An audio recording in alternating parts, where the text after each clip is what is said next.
Hello, everybody. Welcome to Blarney McBlarn, the Secret Blarn. Um,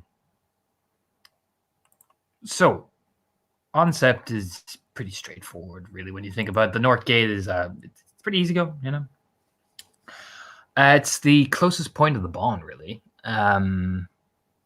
You would see members of Insurrect Animalia here on occasion, but since the specific orders have been given out, they've been kind of doing a little bit of R&R outside on, maybe they're doing a bit of research, maybe they're doing other things. There's old churches, they're handling their own business. But the members you will see are obviously various members of the raid that you will probably see, although bar a couple of exceptions, the members of the Children of the Oka, Christopher McNamara and Orla, they're practicing a couple of 1-2 things. It's basic combat, it's basic training. The two Ragabashes, well, those two look devious as fuck together. They're sitting off. They look like they're going through various things, if anything. The older one, the Foster, is definitely guiding Fiuk in the way he, maybe Ragabash is ahead of time. It's always a good thing to maybe suss out with each other. Who knows what? And as well, you will see definitely two members of the party of the warband that you will be going into, which is Fiona and Rattling Nettle. He is also known as Daniel, but everyone calls him Rattling Nettle because let's be easier. It's easier because there's two Daniels and a Danny. Let's just make it easier on ourselves. Everybody calls him Rattling Nettle. So those two are, what you could tell is maybe they were finishing up sparring, but they're talking, and it's quite I wouldn't say it's heated, but the two, Fiona and this man, are two very kind of two peas in a pod in terms of intensity. So I wouldn't say it gives off the vibe of this is about to start another fight. It's just the way they are, really. They're very intense people. So when they talk intensely. But other than that, this seems to be the modus of the day. People are either getting ready, putting up finishing touches on things, coming to elders for advice, much like the case that you can clearly see with Fiuk and this man. It's pretty productive. Once this sept has a goal and mission oriented, all of you will notice it's very, let's get to going and let's get to working.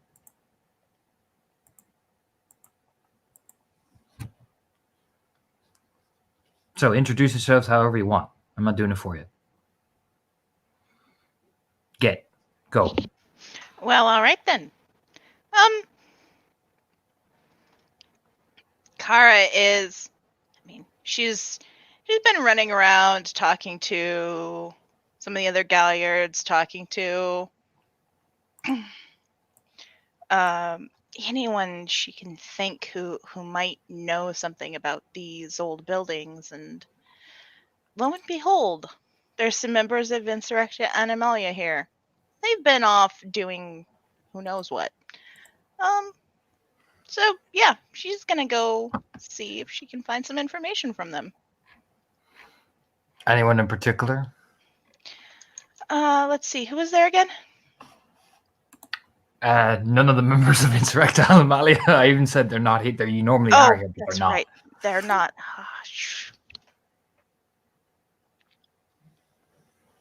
She can't find them. Okay. There is, again, these two. All right, we're going to go talk to Fiona then. Okay, you come over, as Rattling Nettle is sitting down, much like the picture, kind of on one of the stone steps, kind of looking up at her, Fiona herself is after, polishing off one of the blades or something with one of the cloths, and is turning to talk to him again when she sees Kara walking over.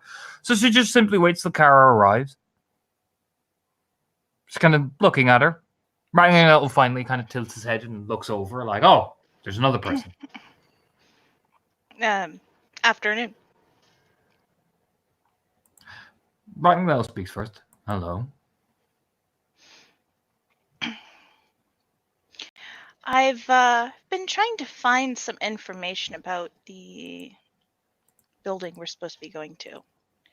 What it was used for, well, either during the war or prior to it. And suppose you've had a similar thought and had better luck than I have? Bella just kind of folds her arms. I heard we were doing a scouting mission. Well, yes. The guy just looks at you blankly. Rattling Nettle just kind of gives that kind of like, he cracks his knuckles a bit. Don't really know much. Sasha kind of hasn't given us the debriefing. We normally get that just before we go in. But I think if we're chasing down some old buildings, probably the libraries, anything like that, maybe. I don't know. I mean, I'm not Galliard, so I wouldn't really. He kind of gives a kind of, but the libraries or the Weird Tower is probably your best bet. They normally have some. Tailsinger might know a couple of places. Kevin gives that kind of like, I may go speak with him later. Then I know Maeve was able to find a fair bit in the library, but there was some stuff she wasn't able to find, and I thought it might be worthwhile to have an idea before we go in, considering how many times we've gone in places and...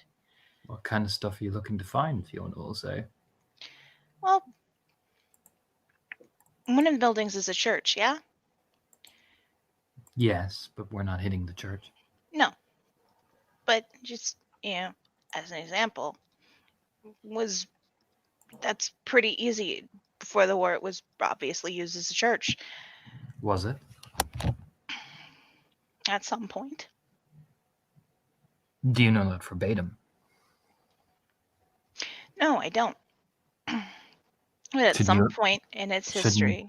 Shouldn't you ask Maeve if she's got the info on it?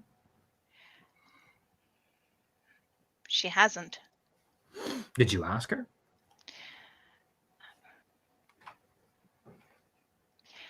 Not directly, but when I suggested this was my plan, I think she would have shut me down directly if she already had the information or told me she had it.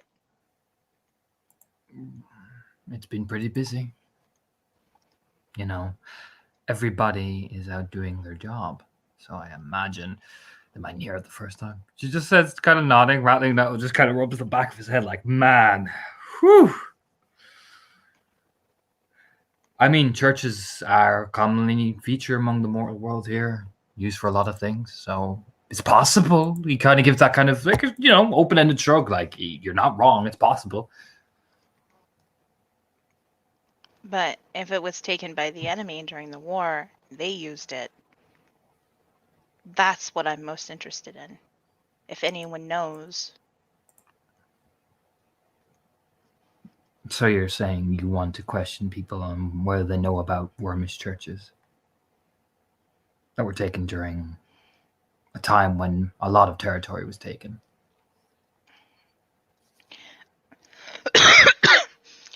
I realize this is looking for a needle in a haystack or a specific piece of hay in a haystack.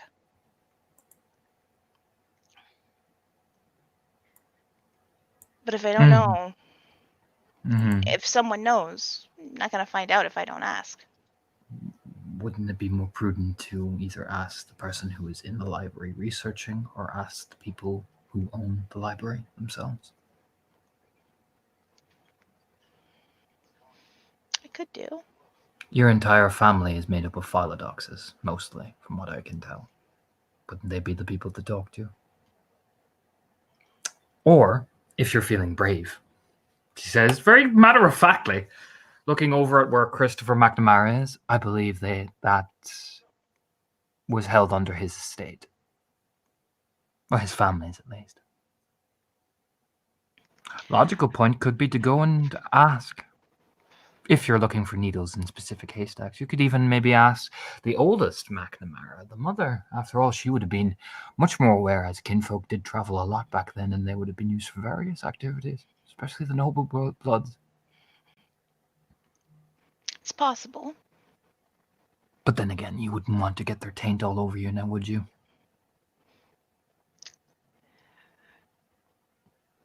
I don't believe they're tainted. The gleaming eye just looks at you, kind of just staring. Whereas Rattling Eye was like, or you could just, you could just, I'm sure there's records somewhere, anywhere. Absolutely could be records. Records. Yeah, that's very likely. Records.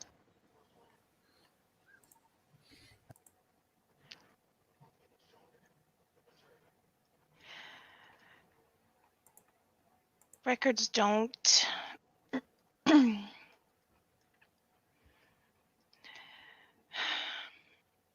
think if records were there, Maeve would have found them. The key bit would be to find out what they were served for. It was a church to the mortal world, but the Guru obviously would use it for different reasons. That's what I would start with if I was you. They have specific functions, much like what we're going to be attacking was a castle. I imagine it served a purpose. You don't just take things and use them for the sept for nothing. You know what I mean? Purpose. Otherwise, there has to be a point. Why would the worm go for it then? Why would the worm use it? If it was so valuable to take and hold on to, because they've been holding on to it.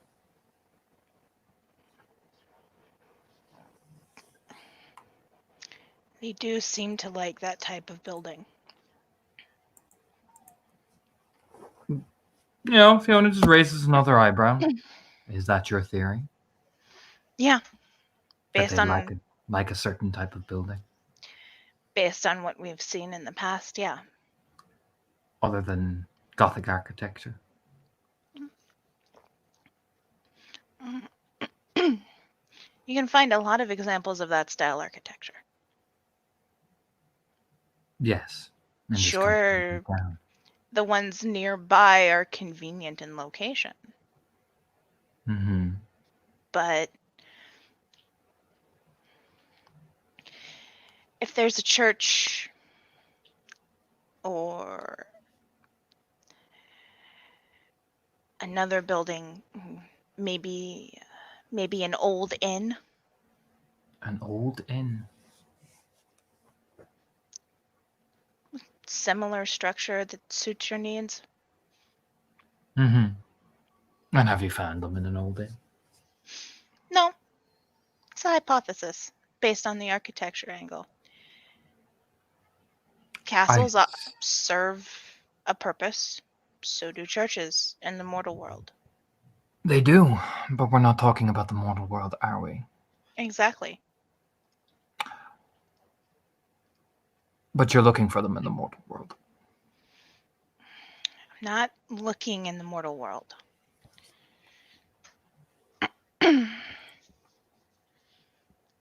There are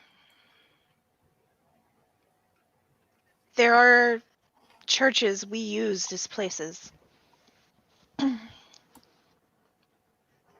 Once upon a time, where we could practice under the guise of the dominant religion. I see.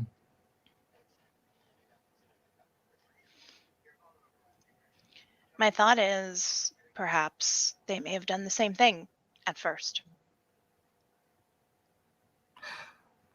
And what evidence do you have of this?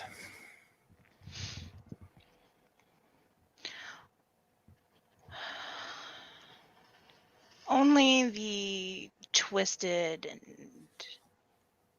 perverted, obviously wormish imagery we found in cathedrals and other areas that designed for worship. How many cathedrals have you found that have exhibited this behavior? 2. 2.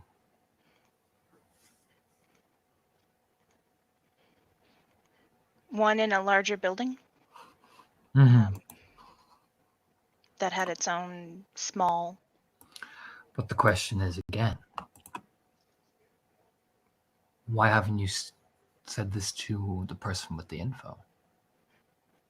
To fact check. Because I've looked in the library. First place I went to. When you're hunting the worm, you hunt for the most obvious thing. People. Influence. What they can gain a hold of the masses with. So the question is, Kara, if you're trying to root out the worm, why are you not working with each other instead of trying to counterbalance? Otherwise, you'll never find them.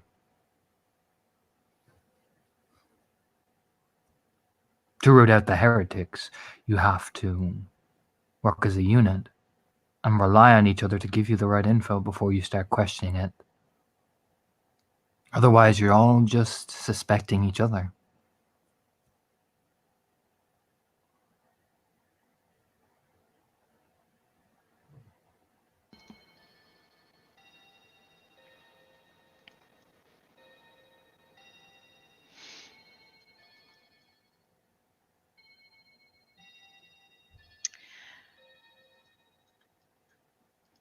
I am doing my part.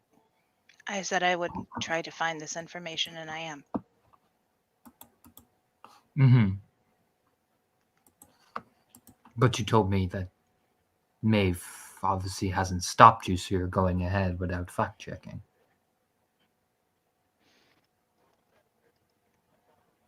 What happens if the information's wrong?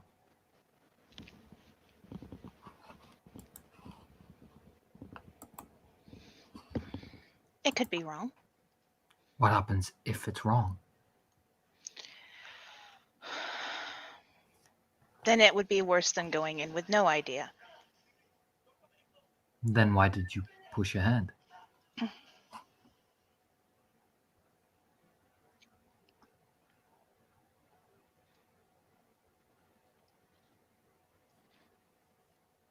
Because it seemed like the best lead, considering how many times we've walked into buildings and been assailed. Fiona just leans. What happened there in suddenly, the past? Fiona just starts to lean forward a bit, much like a dragon, really. Just starts to slowly lean towards you. Actually, not like a dragon. It's like a hawk. Literally like an avian bird of prey just looking at you. Even Rattling Nail kind of leans back a bit like, whew.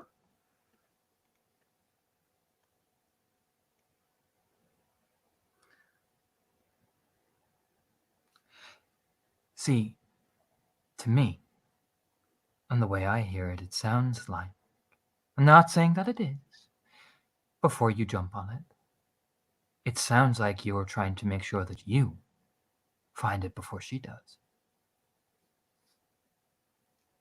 No, I'm trying to help her. Are you? Yes. By not working with her. By not checking with her so you could both expand your knowledge base. That way, none of you are flying blind with one eye straight. And that way, if you find something, you are 100% certain, rather than 70%, 80%, 95%, 99.9%.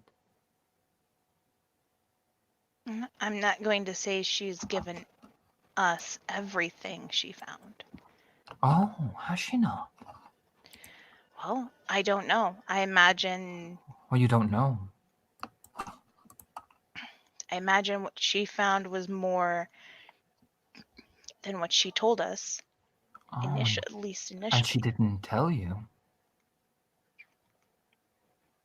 I didn't exactly ask for a full You didn't briefing ask. on what she found. Oh, you didn't ask? Okay. Why?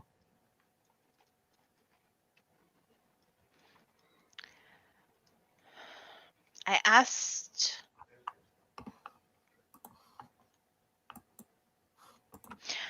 if the buildings had names associated with them. She was trying to find that information. Where is Maeve? Just point her out to me. Kara will look around. With nothing else, with a bit of a ping, you will find that Maeve is finally coming away from the training area because, look, she's learned through trial and error that she really needs to get better at combat. And so she has been training with Tarv. She is currently like kind of grumbly. You just get like that faint sense of static as she's like rubbing her face, walking away, like, my whole entire jaw. So, It'll reset, Maeve. It'll go back in its socket and actually. It is. It's just sore. Hold No, the fuck on it. It's fine. Hold the fuck on. It's going the wrong way. Just what? Look at me. And there's this horrible. There you go. Wait, That's Gara, gonna go in right. No. Gara can Told see you, fucking making sure shit goes in a straight line is important. No. Just over yonder. Looks like she's coming out of the training grip. Ooh. Fiona just starts walking. There's a oh boy. Sean is oblivious to this, so it's just like, hey, Maeve. Anyways, now that that's all settled, like, is there any chiminage or something that we can spread out? I don't want you fucking taking it all on the chin this time. Ow. You can come. Fucking hurts. Oh god. Yeah, it does. Like, it'll pass. Just fucking focus on me and answering my question. Jesus, can't see anything. She's like rubbing her eyes because like the reflexive pain tearing, You can come with me with a shovel. We're gonna have to do chiminage for the Earth Spirit while he's awake. Perfect. I already made the armor talons. Anything new from the library, or do you need me to take over for you for that? Or I've got a whole notebook. Badass. I mean, there's nothing we have to like cross-reference, double check. Hi. Hi, Fionn. I You're heard very good at sneaking up on us. I heard you were investigating the library, and your packmate over there, who looks over at Kara, tells me there was a few indiscrepancies. I was hoping, could I fact check with you? Yeah, sure. She starts rubs her face one last time and immediately just starts fishing in the swag. It just pulls out like the notebook she's been using. It's probably one of those like classic old school like school journals because they're cheap and easy to get. Yeah, Fiona just offers it out. Flicks through it a couple of times, reading it up and down. And most of the stuff I found was from the transfer of the property. I haven't been able to find a lot about what it was for before that. And you found out what these were served for, yes? Not really. I found mention of, she like reaches over to point. There's mention of the fact that they're very gnosis heavy or were, but not so much the use as that their ownership was transferred not long before the rebellion. But I haven't found much about the original people who lived there, what they were used for. I'm not talking about the people, Maeve. I'm talking about the function. They're storing gnosis, yes? Or he's used for that? They were... Yes, there was an abundance of gnosis in both of them. The people are probably long dead. She just kind of flicks through a page, very casually. Just your packmate seemed concerned with that she did not know the function and that there was details withheld. So I'm making sure the info I got is the same info you got. She blinks. I thought she was going to talk to maybe the Tail Singer about what they were originally used for. Like I said, there wasn't much about that in the entries I found. I haven't gotten a chance to speak with him yet.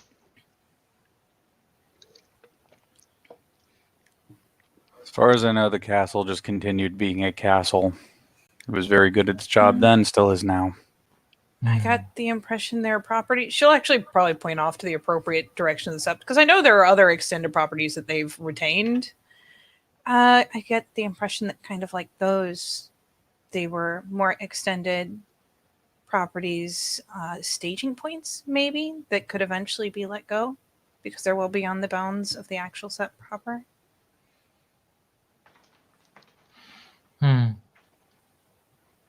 But I haven't been able to find any actual stories about what went through there or what they used them for. From what I understand, they were used to strengthen the defense of the outside of the sept. They were used as warning points. Anything that, because of the particular nature of some of the creatures here, particularly on this side of the island, there are certain strength in leeches and other things. Warning zones are often very good It also provides good way to attract and set up ambushes for various things, hence the Gnosis distribution. So kind of like watchtowers, except much, much larger and capable of And doing much more. I imagine they built them on where the Gnosis would be stronger. Not quite full seps, but wellsprings, if you get what I mean. That So- makes sense. Is there something I only just learned about? Well, that should clear up any doubt, at least, of their function. I imagine they were basic in order to fool the basic mortal that would pass by. The castle, I imagine, was a much more defensive thing. Territory. Control tourism and do all these things, and it's quite easy. I I guess assume. a church would be more smaller and for just kind of holding a small space These to watch from. old rundown churches are littered all over the countryside. Nobody pays attention to them. So They're just another part of the scenery. So a lot like so a lot like what a watchtower would do. Not tall necessarily, but something that just kind of blends in and gives us a place to hole up and keep an eye. Precisely. You close the book with a boom Ooh. and hands it back. She actually flicks it open and like goes fishing in the bag until she finds a pencil and just starts adding all of that just so she has it right there. Wonderful. Oh, thank you for sharing your insight, Fiona. Oh, no, thank you for pointing out a discrepancy. After all, can't be too careful with misinformation now, can we? Or a lack of information. Indeed. All you had to do was ask. She kind of just pats Kara on the shoulder, starts walking back to Rattling Nettle. She starts walking away and Maeve looks up halfway through. What indiscrepancy is she talking about? She is twisting my words. Okay. Continues. Like, goes back to just kind of focusing on scribbling and all that bit. I had hoped she might have had the same idea as I did. To speak to others, to find stories about these buildings in particular, see if anyone happened to know the history. And most likely, it seems like most of the people who were old enough to remember much are the people of higher position on Zep. So the Tailsinger, of course, would have heard them, but older members of the Sept. Most of the newer ones were either really young when it happened or maybe not even around. I don't imagine Fiona was here for a lot of that. People, it's been rather difficult to pin down for a conversation without pulling away from their preparations. Yes. Well, next time. Next time, go to the person you intended to go to and don't show up empty-handed. Of course. I don't know what that just was, and frankly, I don't have the time. Don't make it a pattern. Of course not.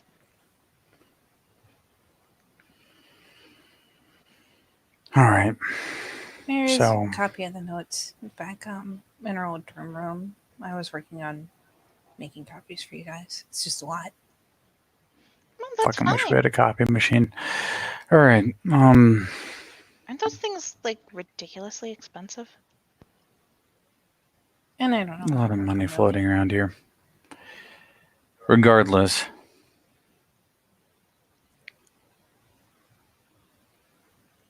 Blink. Kara, you still have a job to do. Maeve, you already know your job and you know I'm going to help you. Frankly, I'm sure Seamus is somewhere. Never shows up empty-handed, so I don't tend to question it. Nope. You guys picked out what weapons you want to bring along, if any? I'll be bringing my knives as usual. Maeve? I guess I could bring a knife in case I need to stay in Holland. All right. three of you are on the whole armor tailing business. I've got him. She actually like pulls a little woven bracelet out of her bag. Like, ta-da! Good job. Sat and did him with her. I'm big enough that I'm just going to fit into the suit of armor. It's leather. It's not really going to slow me down. It'll be a bit of a bitch, but I can handle it. I mean, the rain will probably ruin it, Sean. We're gonna end up practically rolling in the mud. Maeve, a lot's going to get ruined by the end of that fight. You just don't want I you know to be that. at a disadvantage. The Talon will do the same job as the armor. There's only so much of me I can spread into those things, Maeve. Maybe I could activate it for you? Don't think it works that way, but if you find out if you can, we'll measure it when we measure it. I think it's the only thing you'd have to pay for. At worst. I think I've already paid the Earth. I tell you and what, we'll continue paying the Earth. keep one in your back pocket for me, but we're going to use the resources available to us. There's That's my like take on mild it. pouty face. Besides, we all know how many hits I'd take. That armor is going to get ruined in the fight anyway.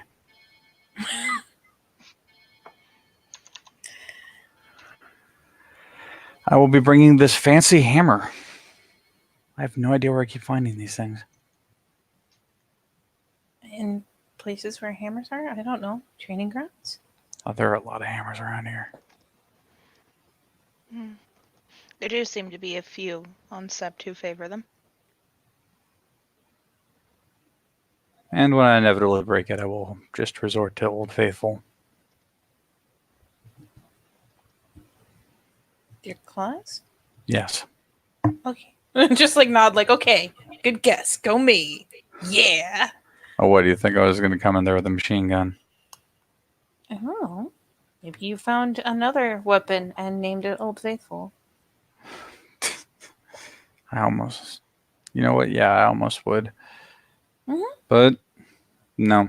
No guns, no other weapons. And my girl here...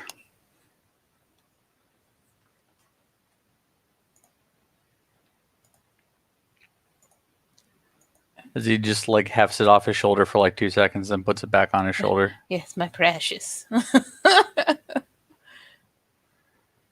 So what else needs done?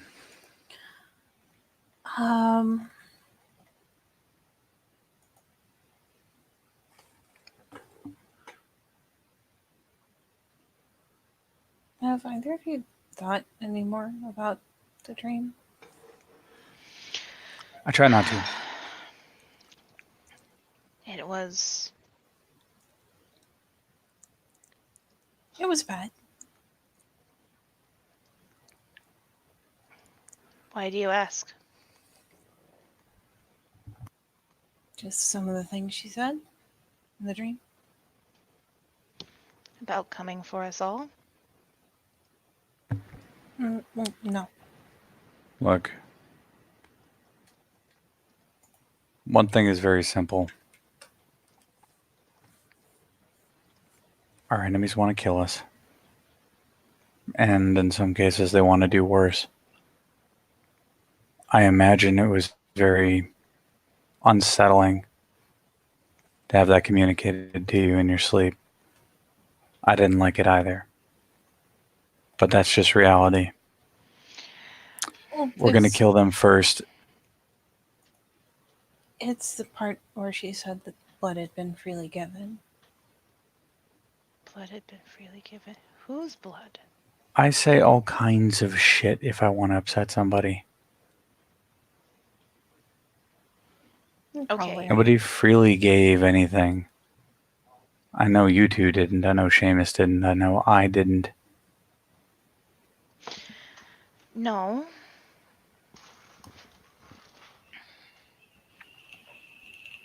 There you go.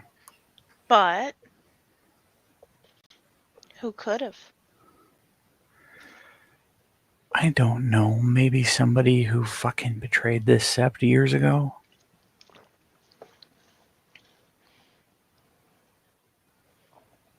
So why mention or it any of their now? brainwashed victims? Probably because they know it upsets us.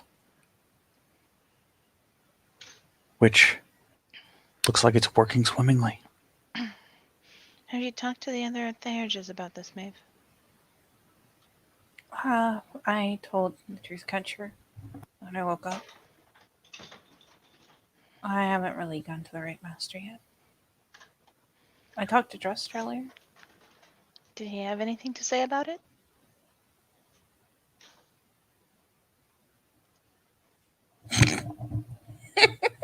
Sorry. This fucking side chat is lit.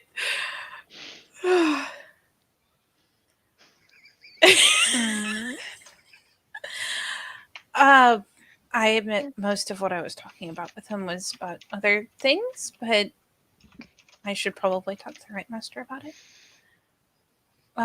But I think I'm gonna go talk to Christopher, if that's okay. Just...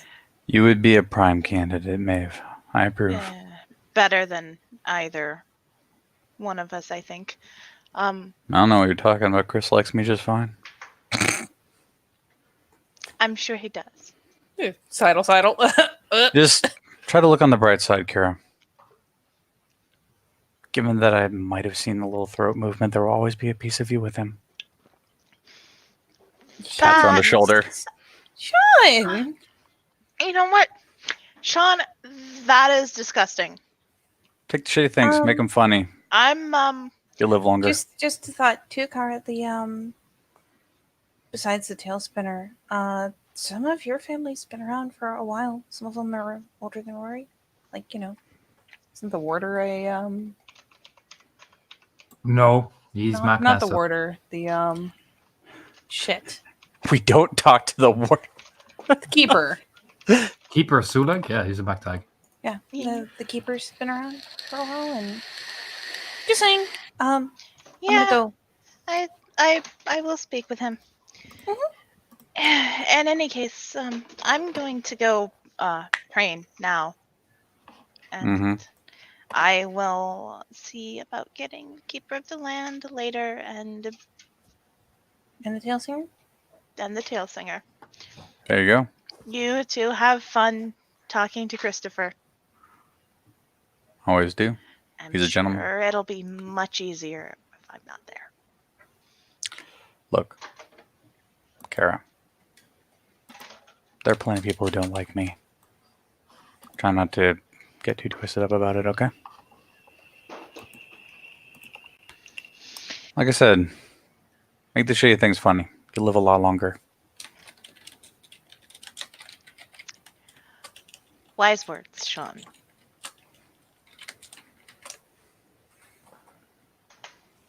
Sidle. Yep, they're just the dupe, sidestep, and off to the training grounds. Sean stares in hypocrisy as he says to Maeve, she is wound up tighter than a Swiss watch. The innocent blank. She's not going to point out the hypocrisy. I gotta fucking work on that. Honestly, I don't even want to begin to unravel whatever the fuck that was with Fiona.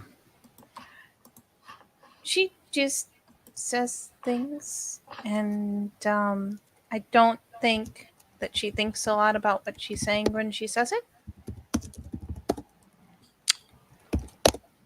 Or you could just ask Fiona, because she's over there and she actually really likes you. So, and I'll talk to Christopher. She does, but she's fucking impossible when she gets like this.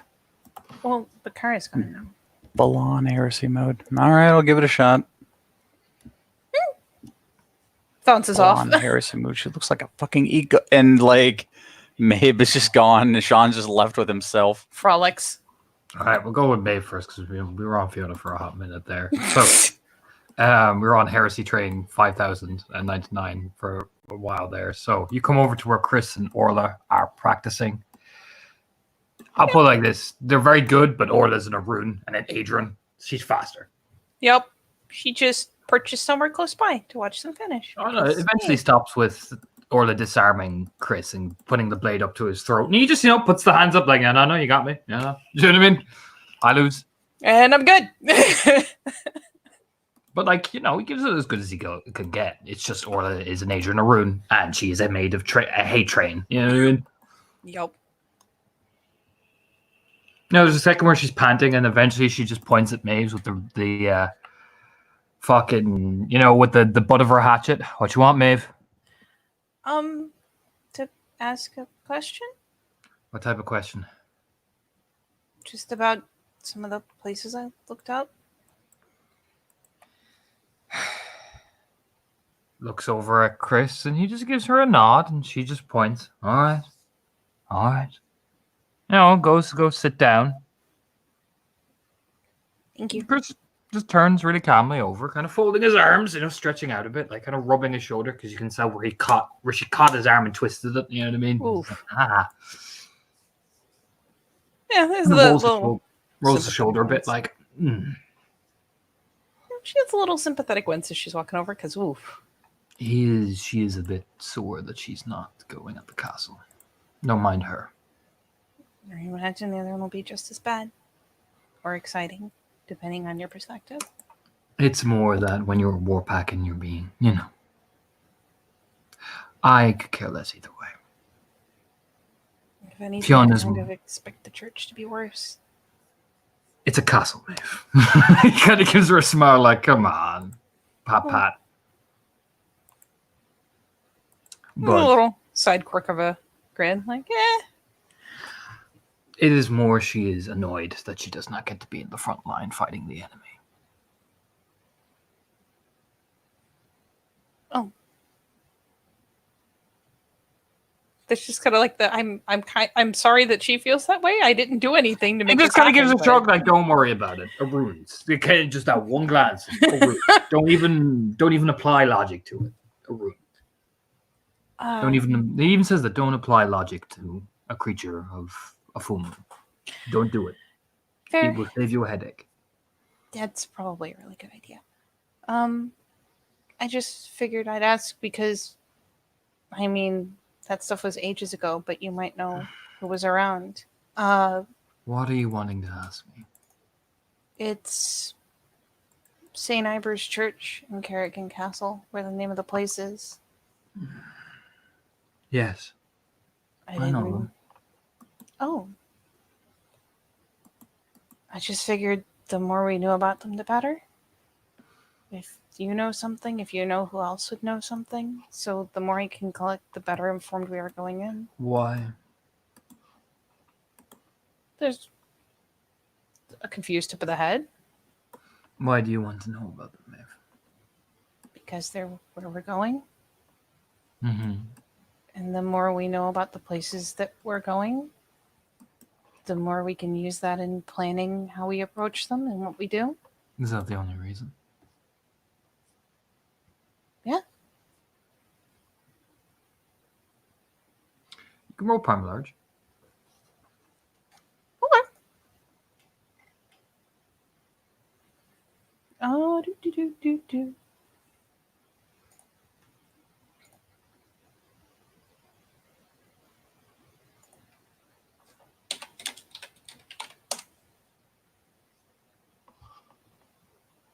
Here's my primal urge. These two. You used a gift. Honestly, she still just looks a little confused because she said it and then he asked again and she's like, because the thing I just said? Why else? Yeah, But that's when it pops. yeah, she kind of tips the head.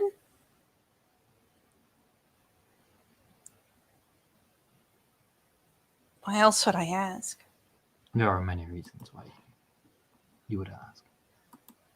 I'm sorry if you think any of the reasons I would ask would be bad. Not you. No, everything I've learned about doing things like this, the more you know about where you're going, the safer the whole thing can be done. The smarter the whole thing can be done. St. Ivar's Church was where my mother and father got married. Oh. While it was not done in the traditional mortal sense of a Catholic ceremony, it was done in a Gaian sense. They wanted it that way because it was a wellspring. Sounds beautiful. It was.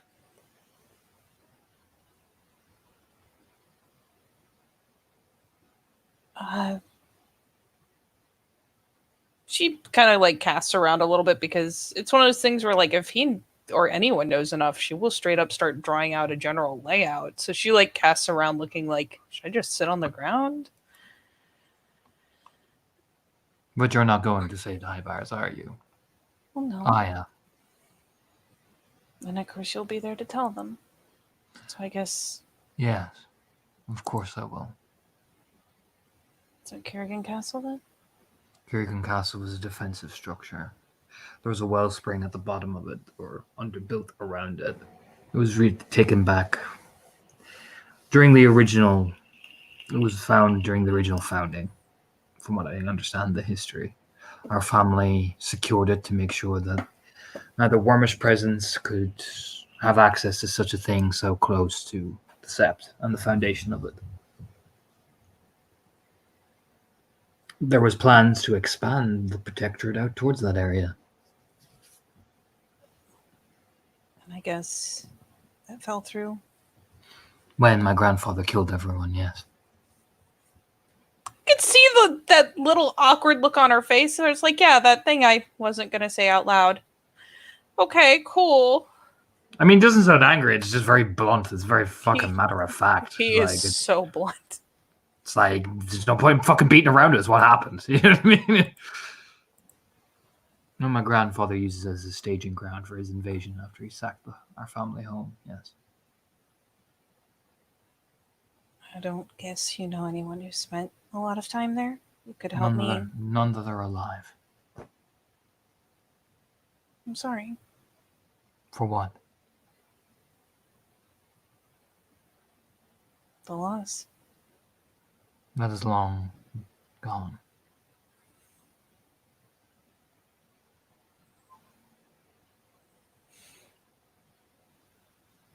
So chances are there's no real records of the layout.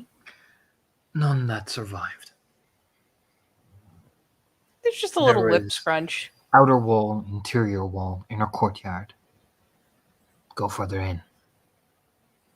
And the wellspring's in the center at the bottom? I imagine so, yes. Okay. As I said, there was a reason we wanted our pack to take that area.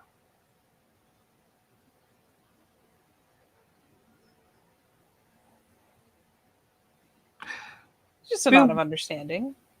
It is more complicated than he put his arm around her and just kind of walk off away from Orla, who's just been sitting there. You know that, like, even Sean, if he looks over, he knows when a rune is in deep contemplation of murder, that is a rune stare. It's like, death. Yeah. It's okay. Sean enters that haze often. You lean over. Orla was very young. She's much like you and your alpha's position when she entered the rebellion. Orla was present for the final one, but she also earned her first battle. She didn't earn her deed name that night, but that is where she lost half her pack. The castle? On the outskirts of it. There was a precursor battle leading to the fall of Stag Glade. They're just kind of like the Red Stag led a direct assault. He was killed. Kind of looks around. Just past the north gate into the trees.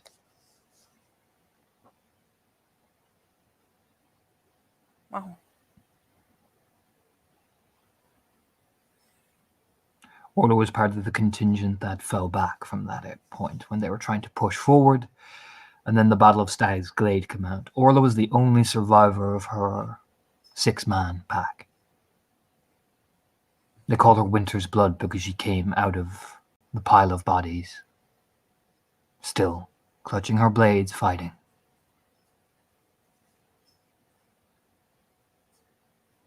Wow.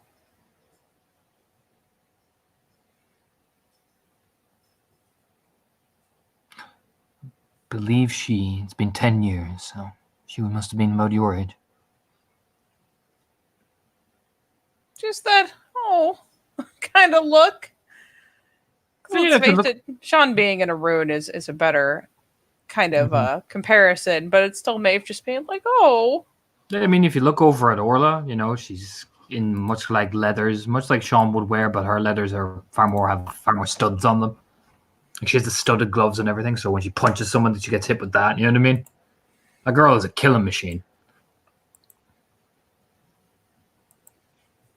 I can see why she wants it so bad. She is she's a fierce fighter. Diarmid, although younger than her, much to everybody's surprise, it leans in and sparks. He was not old enough to be in the rebellion. Oh. Diarmid is 24. She's 28. Wow. Diarmid is young, but incredibly, incredibly talented. I mean, you've seen Diarmid in action, Maeve. Jesus. She just kind of nods along like, yes, he is, and it's scary. But You can see why he probably shot to Adrian. That man is terrifying. I am 27.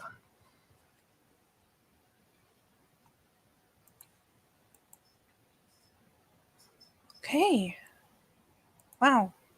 Almost 10 years ago. Yeah. Marin is 18. There's a tip of the head thoughtfully. Just, okay. Mm-hmm. Like, you can see for a second, it's like, wait a minute, math? Yes, math. You would say you was 17, she was 8.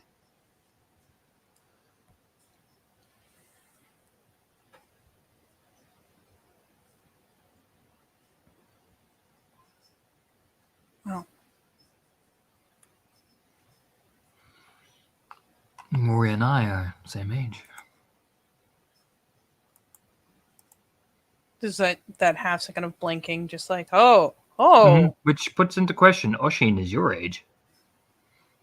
Oh. Mm-hmm. Put some things into question there, buddy. Oh. And no, Oisin leans in. He walks further away. Oisin is not Rory's son, per se, by birth. What?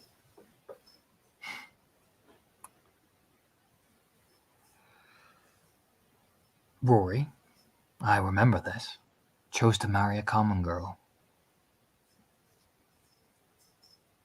He didn't care if she was already with child from a scandal. Oh. Oh. Rory did not care. He married her anyway. Wow. The man I knew, Rory MacTighe, did not care for such things. Sonia is an honourable woman. It was a scandal. Fianna politics happened. Rory decided to do the better thing.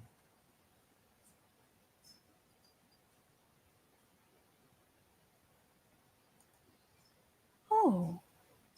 I was his best man. Well, going to be, at least. Yeah, there's that half second where he says, I was, and she's like, wait, what? And he says, going to be, and nope, that shit. He married her 2 years after the rebellion, but they were with each other during that.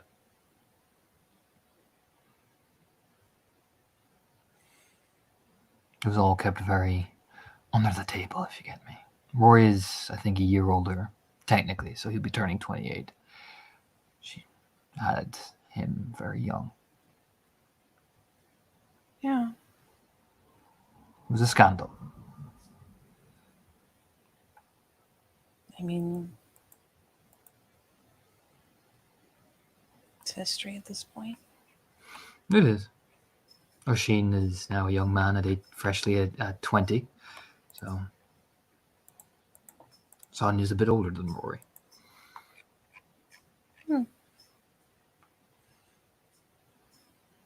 Makes up it kind of leans in, makes up the age thing when you think about it. But he has always been Rory's son.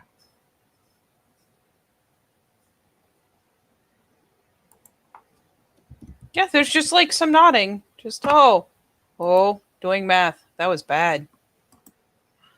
A lot of math. Mm-hmm. Like, I mean, Sonia, to be fair to Sonia, she is a very good-looking woman, but you can tell she is a bit older. She's probably like mid-30s. You know what I mean? Yeah, and at that point, what if he married her 2 He years married her after? when he was he married her when he was 20. He was 18 when the rebellion happened. So Oshin was already around. Mm-hmm. Little guy. Oshin's like turning 21. So yeah, he'd been around for a bit. Yeah. No baby. Little fella. But Rory did not care. There are some things I could tell you, but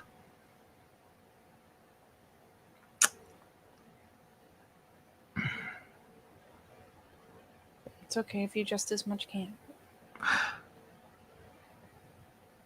you have been kind to my sister. It means then Rory cannot have children. Yeah, eyebrows kind of pop. A battle wound. Oh. Everything works. He just cannot reproduce. Oh. The fact that because they're Fianna, he has to specify everything works, don't worry. Just. Oh. That is one hell of a battle scar. He got it during his first change. Oh. Okay. Or so he tells me. He has tried, and there have never been any children.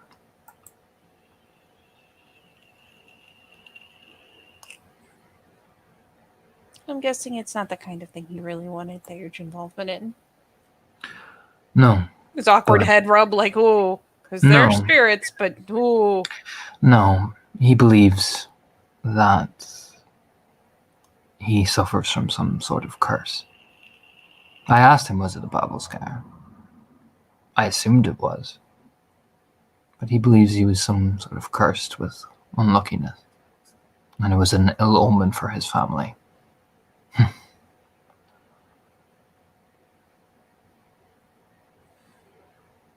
Yeah, looks over with that kind of grim, like, Is that something that was ever, I don't know, foretold in any kind of way, or is it just kind of what he Grew. thought? It's what he thought, and Rory is a stubborn man. Honorable, stubborn. But I believe you. But I believe it is mere the sense that I believe he can have children. It is more that I think he is afraid of the possibility that he can't. I know some guru that do not have them until they are older. I imagine by then it's a lot easier to be sure Hmm. that everything will go the way it needs to. Precisely. Don't judge the man for his insecurities. Oh, of course not. I don't. Of course you don't. You're a better person than anyone gives you credit for. Rory was my friend.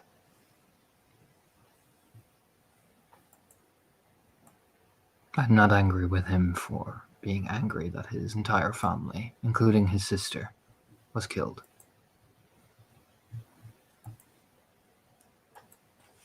No, of course not.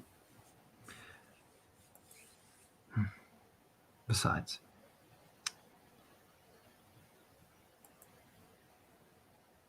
Lance? look over. Rory has children that I just didn't tell him about. Smirking. What? I will not tell you that story. Just, what? Does he still not know? No. Oh. It would be too much of a scandal. Smirking. Oh. And I swore an oath of silence. I mean, I can't even ask you questions. Nope. We were both turned 18. Well, just turning 18. That's all I'll say. I mean, We were very young. all I was gonna ask was if they were still here somewhere. No. Somewhere safer? Yes. Just a little nod. She'll accept that. I do believe they're in Silver Tara. Oh. Royal bastards and all that. There's an eyebrow waggle. This is the most perplexed yet amused look. She's like, I don't know how I'm supposed to feel, but the eyebrow waggle and the... What? When we were young, as part of noble families, were sent to Silver Tara. To fraternize. Rory and I, Fraternized a lot. Rory and I fraternized one night, and we snuck out. Let's just say one of them, we kept it quiet. One of the other noble families, not one of the Macfions, thankfully, otherwise the scandal would have never left. One of the younger, kind of gives me that, she was pregnant. Oh. And we all knew who it was because he visited 5 times a day. That would do it. Rory knows. That's why he's a bit more confident than himself. But I think he's content with That's what I didn't know. Smirks. She's like, you are fucking with me right now. I am. The point is I'm trying to make is anyone can lie to you, Maeve. Of course they can. But what good does it do if we're all supposed to be working together? That's the point I'm trying to make. That's why I'm keeping Orla over there. I could have told you a whole story. Now, the story about Oshin is true. That is 100% true. The story about the girls in Silver Tara, 100% true. Why would I expect you to lie to me? I did tell you the lie about Rory getting his cock and balls cut. That was me being petty. Just a look. I had 10 years of being harassed. I have my moments of pettiness. That is fair, but... Looks over smirking. It's the first time you see Christopher McNamara, the Iceman man, smirk. She's just like... That is scandalous, but at this point probably kind of deserved, especially considering I'm not going to say anything, but... God. I couldn't let you walk away with doing that. I felt bad. But no, the bit about Oshin is true. He just and who are you trying to warn me about lying to me? Look over.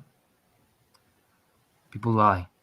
Sometimes for the good of you, and sometimes to protect you from things. I'm not trying to warn you about anyone in particular. I'm not that type of person. I just fucking say it. I imagine people could absolutely lie to protect me or lie to protect their families. I wouldn't blame them. The point I'm trying to make, if you'd actually let me finish. Sorry. This place has suffered enough by people trying to do much for their own family's greed. So don't buy the line of they're just trying to protect you or they're just doing it for the good of the family or just any of that. This place has suffered enough.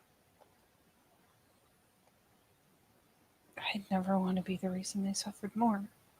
It's not because you are, but don't buy the idea that they were protecting you by lying to you. It's a little bit more serious of a nod. Just understood. There's a pat. Gets the pats. It's because you were nice to my sister. Of course. Now, don't tell anybody about Silver Tara. No, of course not. nods very seriously. Or Rory will cut my cock and balls off.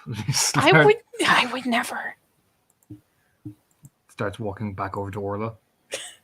She finally splits off. And there's a little bit of a smirk. She'll be like tucking her hair and going off to find a place to plunk down, probably near somebody, just so she can add little bits to her notes. But don't worry, mate. I'm about to get you. But anyway. Oh God. Fabulous Mr. Sean, the angriest man alive, is coming over to the angriest Silverfang alive. Yes.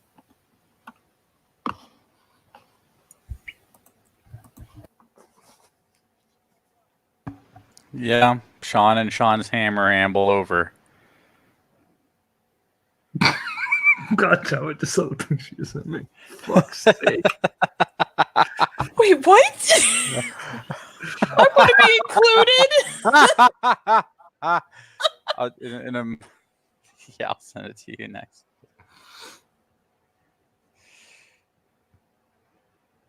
But yeah, Sean's hammer amble over to wherever Fiona has decided to perch. Well, she's just sitting there, she's rattling that was fucked off. He's like, I am leaving. These bitchy women are too much for me, man. Before this gets any weirder. Yeah, these bitchy women, man. I can't handle this.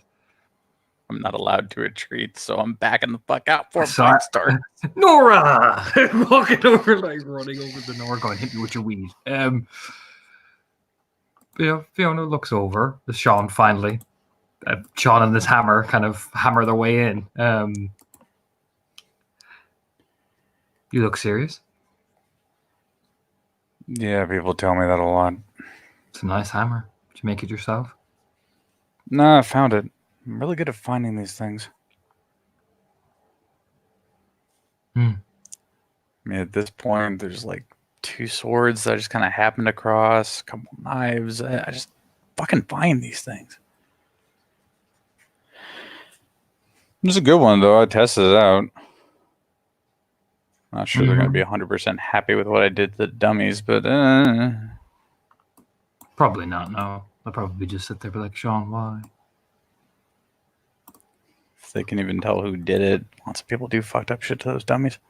They do. They do.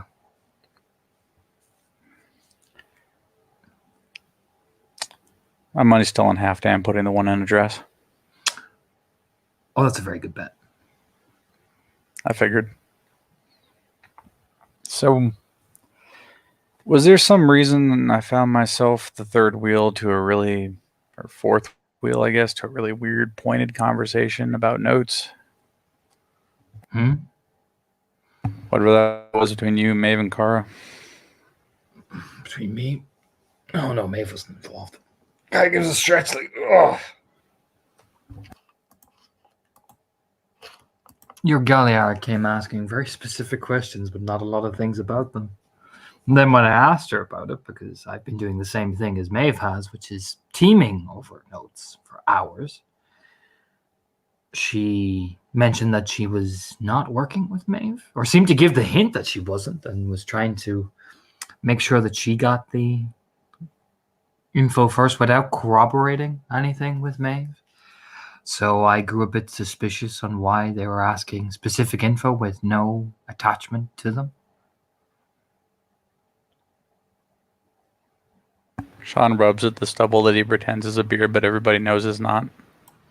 I just didn't understand, so I questioned it. And then when I saw Maeve, I thought, well, better to, instead of I could just sass her for another 20 minutes, or I could actually find out that the info that I'm using is correct. Okay. There was nothing else to the whole thing? Not on my end, unless Kara perceives some sort of slight. You're going to raise an eyebrow? Sean shrugs. I'm in her head. I'm not that in her head. Or did she send you over here to talk to me? No. No, I decided to do that. Why, did you imagine there was some sort of slight? I didn't imagine anything. I just needed to know what was what, so I asked. And why is that? Because otherwise I wouldn't know. Mm-hmm. And which means that you perceive something happen. No. No, what bothers me is when I don't perceive things. It's not like I'm psychic or clairvoyant or anything like that. So just figured I'd go figure it out for myself. Your Galliard is a very interesting way of handling herself. It's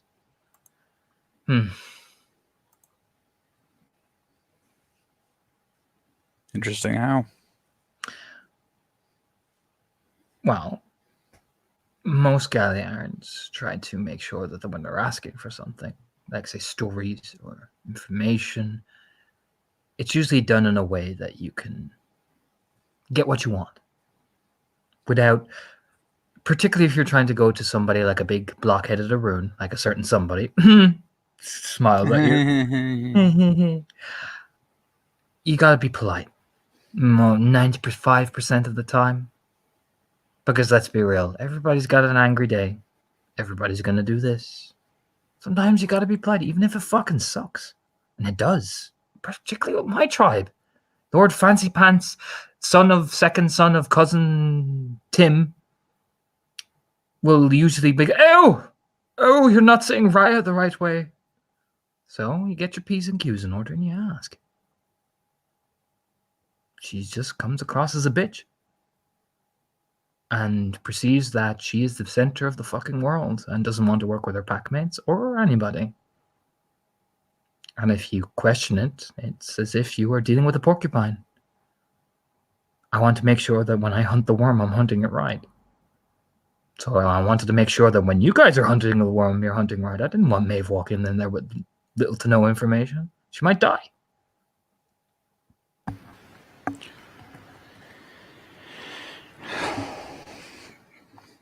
From my end, as far as I can tell, Kara was trying to do what I told her to do.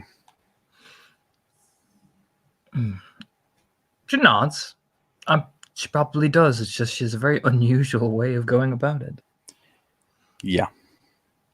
Perhaps this would be my suggestion, as someone who was forced to take etiquette lessons because I wasn't a lady. Sometimes being a bitch doesn't get what you want. It just makes you the one that everybody loves to make fun of.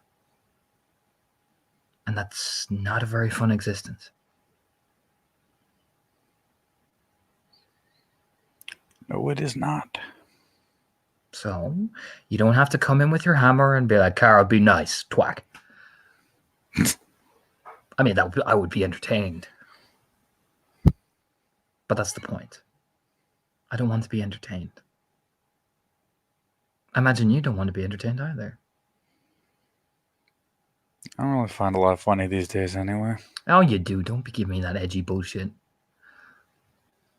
I see you laugh all the time. Sometimes, yeah. You laugh a lot more than you think. Especially when you're not concentrating on who's looking at you laughing. You laugh like a big old fat man with a belly. It's hilarious. And everybody's fucking looking around here. It's They're like not 3 as heads bad. popped around the corner right now. They're not as bad as Bloodfist. Probably not, no. No, I like to gossip. Oh, like you wouldn't believe. Oh, well, trust me, I'd fucking believe it. I was stuck up at Sentinel for a year. The point I'm saying, if you want an Omega, it's cool. But if you want her to be a beacon, like most Galliards are, Galliards, particularly among your crowd, from what I've read and what I heard, they're like, the gold fucking standard. Fianna. Look at the Alpha, right? You saw him, right? Yeah, a couple times. I mean, I don't exactly chat the guy up every day, but I've seen him at events.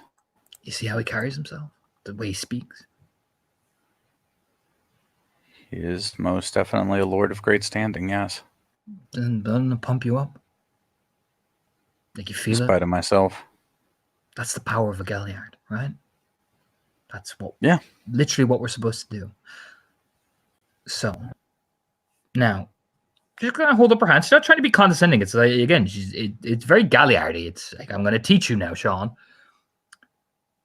You want her to succeed, and more importantly, you want your pack to succeed. She's going to be the one that tells your stories, tells May's and tells Seamus's. She's the one who's going to give you a deed name, man. I mean, I could give you a deed name, and I probably will eventually, you big blockheaded fool. But I want your Galliard to give you a deed name because I want you to have that stupid little prideful look you get in your face when you win. You've only ever seen me win in Krynos. I'm covered in blood. How do you see my facial expressions under You that? get a little dopey smile. I heard you when they called your deed name. I saw that shit, and don't you dare try to hide it from me. That little stupid grin on your face. Because you're named after the Hound of Death. Yeah. See? See? It was kind of surprising when that one came down. See? Now, the point of why I'm going to be questioning her every time she does that is because I want that when she gives you a deed name. Because she's not doing her job. I want her to inspire you.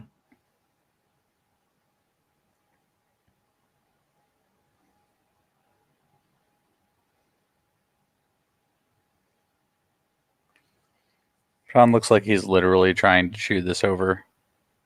So, It might be the inside of his cheek. It might be gum. You can't tell. Even So- he can't tell. while I know you and you are every bit as realistic about how things are, but you have got a young girl over there. Now follow my gaze. You know, as she glides over to Maeve, who is so wrapped up in her own self assessment issues and lack of confidence, but comes from a very big noble family, greater than both you and I am a Silver Fang, even. I'm from Queens. But you know what I'm saying. That girl do. has blood of kings and queens in her veins. Now, you also have Seamus, who is from Tri-Spiral. Very old sept, from my understanding. Got rich blood in him. Now I get it. You know, old blood and all that.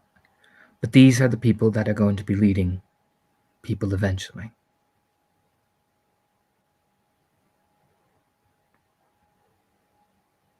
These are the type of people that one day will be looking at younger versions of us walking up to them.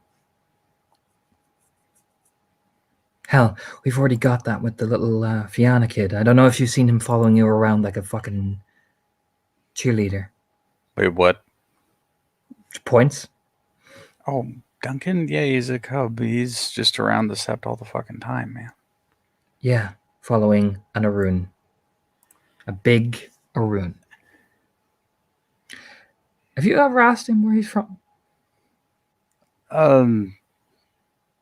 I only ever really noticed when he's trying to ride that.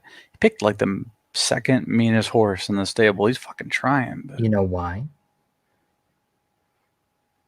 uh, Do you really want to know why?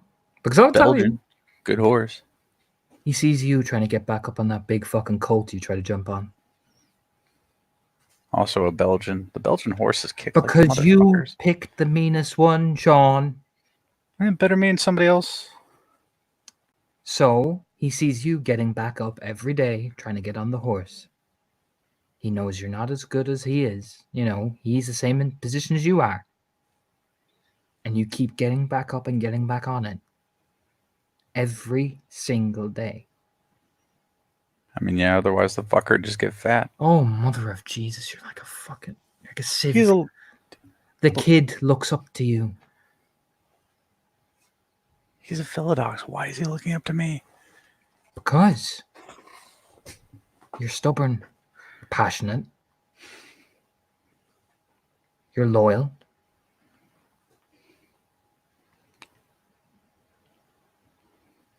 I don't know, man. It's almost like you're a Fianna. As far as the loyalty goes, you just You're have loyal. principles. You're loyal. And you're very loyal. It's an admirable quality. Stubborn, yeah, you're like a mule. But you're passionate. Despite however many times you're going to go, I'm not passionate, Fiona. You're passionate. I'm gonna get mad. It's not about getting mad. I watch you and the concerned little look you get in your face when you see that your pack is wavering. And you button yourself up and you harden your face up and you storm in there, fully intent in doing what you're going to do. That's passion. So the kid looks up to that. Now imagine if you were that same kid. There's another Galliard, Elizabeth. Lovely little girl. Very shy. Imagine she looks to Kara and she sees bitchiness, cowardice, hypocrisy, the lack of desire to inspire somebody because she's so concerned about herself that she doesn't take all this praise and give it to others.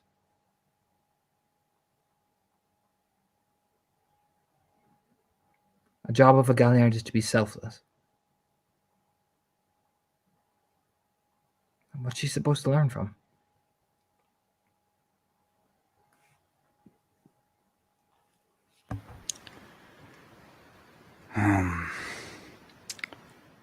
I'll talk to her. As you know, I'm not exactly the greatest fucking speech maker that ever lived. You don't have to give her a speech. Just be fucking honest, man.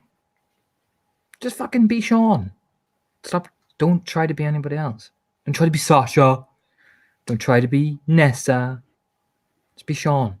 Be her fucking alpha, man. Okay. For one, I'm trying to beat Sasha, not be Sasha. The point I'm trying to make is don't try to make yourself into the next fucking Sasha, big Shadow Lord. I'm going to kill everybody I see. You're not a Shadow Lord. You're Fianna.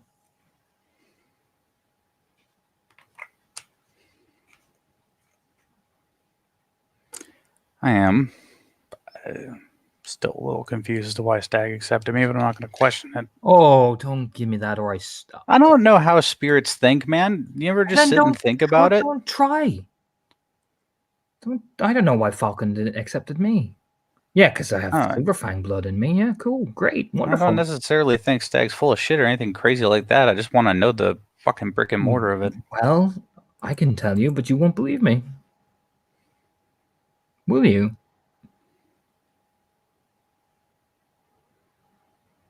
Sean thinking face engages. Fuck. Because your first reaction isn't though, oh, but poor me. What should I do, Fiona? Oh, she's just this, oh, that. It's, you know what, I'll do it. I'll make sure. In fact, I'm going to try every method I know, even though I might not be very good at it. I'm going to try it. I'm going to do it. Stag, from my understanding, is selfless like that. Make sure that any lost people always make their way home.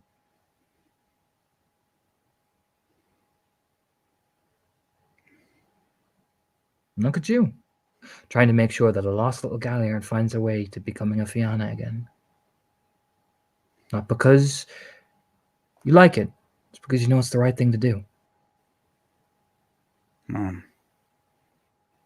mean, shit, Fiona, you don't stand for something, you fall for everything. Oh, well, there you go. See, big man? Now you're getting it. A nice Public Enemy quote, by the way.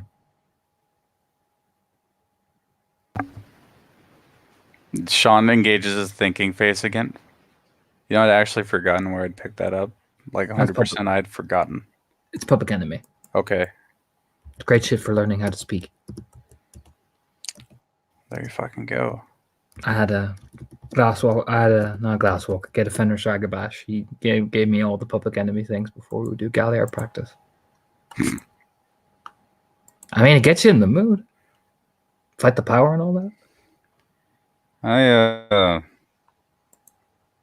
My taste diverge. Oh, you should listen to Public Enemy. It gets you going. I prefer Evergreen Terrace. Oh, don't give me that. They don't have any quitting them. It's important. Mm-hmm. No, it's fine. You go be Fianna, Sean. Don't worry. I'll watch.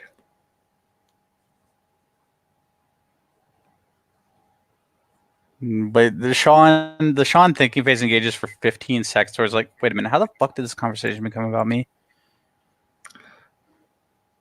I don't know, Sean. It's almost like I'm better than this than you. Yeah. You know what? I'm going to give you that. It's plus I'm in a backward Albert. It kind of rubs off on you. Oh my fucking God. It does every single time. Yeah, he shows up. And sometimes, more than once, you've seen me tell him to cut to the chase.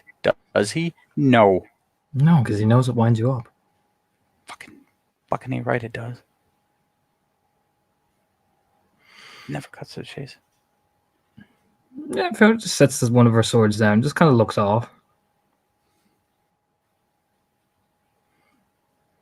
So, do you like it here then?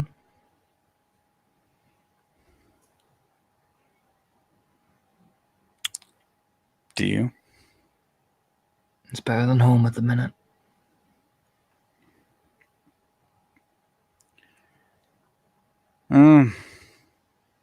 Same. Do you know what's going on at home? What, New York? Yeah. I have a loose idea. A lot of bullshit. I'll put it into perspective from Bloodfist. When I was leaving, there was talks of an army gathering.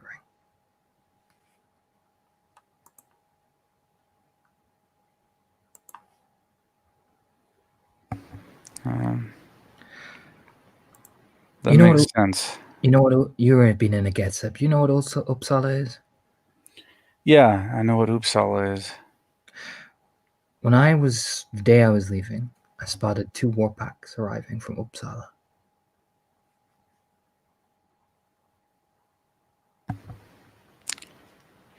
I didn't want to tell you this, but about a week before I went on my little boat trip, Sentinel they didn't kill him, but the Gleaming Eye representative was escorted off the property. Yeah, I know.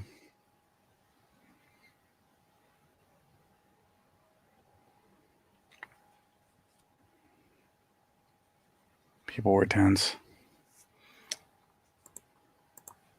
You walk over and look around very casually. There's a reason, apart from my father's ashes to scatter, Silver Tower wouldn't welcome any members of House Gleaming Eye. Tri-Spiral did. Not Silver Tower.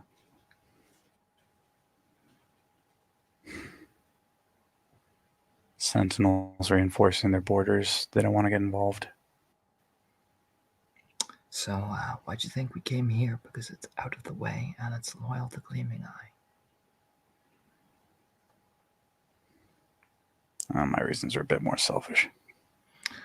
Oh, mine were too.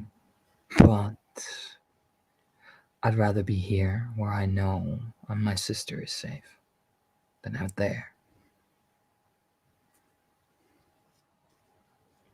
And I'll put it like this, Sean. Why'd you think they got Maeve out of New York? Ever ask yourself Except to the green start and shit. Ever ask yourself that question?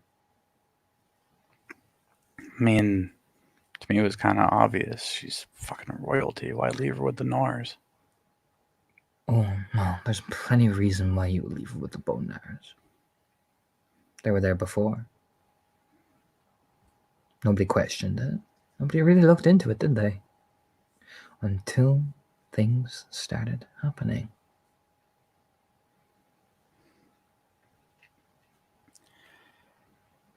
I don't know much about the affairs of Sepp south of us. I don't know much either, but I've been hearing whispers. And I imagine the Fianna hear them too. And if I was an elder or an 8 Athro, and you heard that a Mac Fionn might be at the center of it, you know, whether she's not in there, but she was there, wouldn't you make sure that the royal bloodline was safe? Because when Silver Tower came a-looking, what do you have? Yeah. I might start digging into this after this mission. I wouldn't dig too far. That's my advice. I would make sure your people are safe. But digging, right now, I'd make sure that the ties you have here are cement thick. Are you kidding? People love me. Good. Because when it all comes down to it, they're going to be the people that keep you alive. Look, I've got a rep for throwing in and sticking by the people I'm with. People like that. My house likes that. Well, we are friends. Mm-hmm. It's why I'm warning you. I don't have any big political ideas, Fiona. I just want to keep my people That's steady. why I'm warning you, you big idiot. Mm. I know Okay. you're not the political mastermind. I'm just telling an Arun to make sure, and I'm giving him a simple, clear objective. Keep yourselves tied to this place as much as you can. Deep. Make yourselves deeply tied. Because when this comes, Sean, it's going to be bad. You don't think they'd come running in here? They'd come asking questions. I know my house.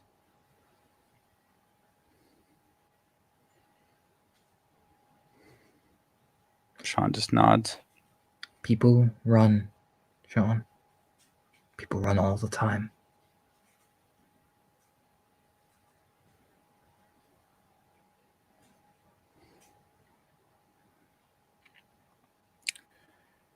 I'll just have to burn that bridge when we get to it. Just gives a nod. Good. Like I said, I know you're not playing a political game. I'm making sure you keep your people safe. We're both cleared. Yeah. Our political game is making sure that we're the ones not put on the front line.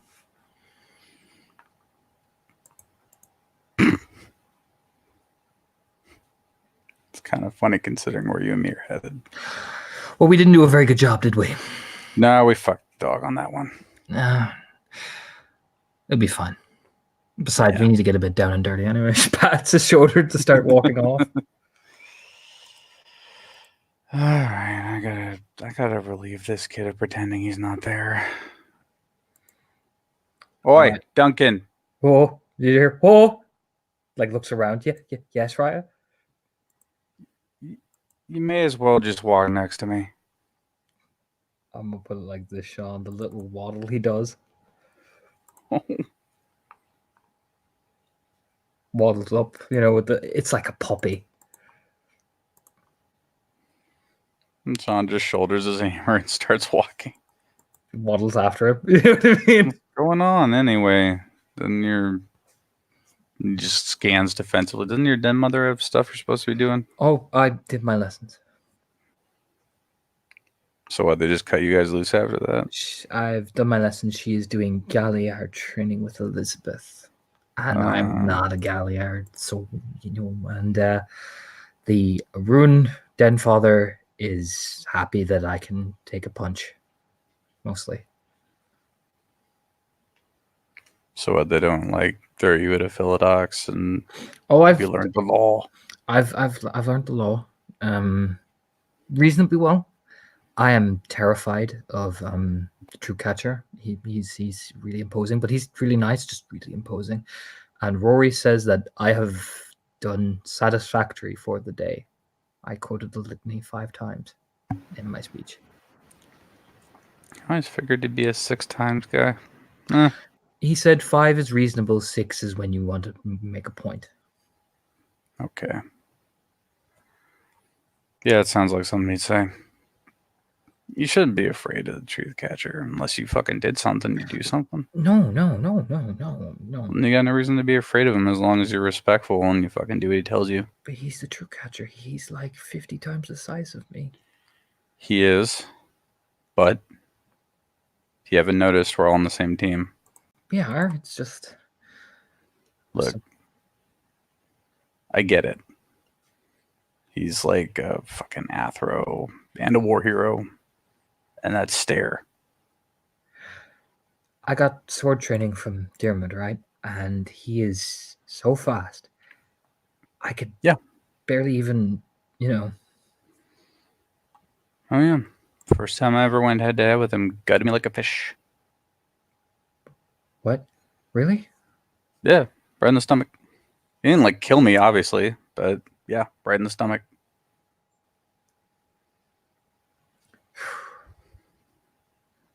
Didn't hurt as much as fighting Sasha. I'm. Be honest with you, I wasn't even like fully conscious for this thing that's like dominating the side of my face here. I was just not all there. There's a point where you're not all there, but you're still fighting anyway.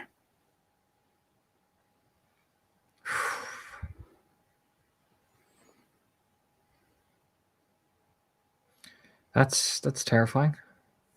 I mean, gotta look at it this way. We're blessed with the ability to recover from wounds that would cripple people for life. So, little blood's not that big of a deal. I never really thought of it that way. If we can knit back together, it'll be fine. Though, word to the wise. You're not going to be able to help it when you're just running around in the middle of a fight, but if you get the opportunity to wash things out before they come back together, do it. And little bits of rocks and fucking dirt in there is just like right under us. It's horrible. Yeah. I mean, I've been on the battlefield. Yeah. Yeah? Yeah. No, we got taken out to do training things. We fought Banes and stuff. Cool. Yeah, no. Battlefield's easy.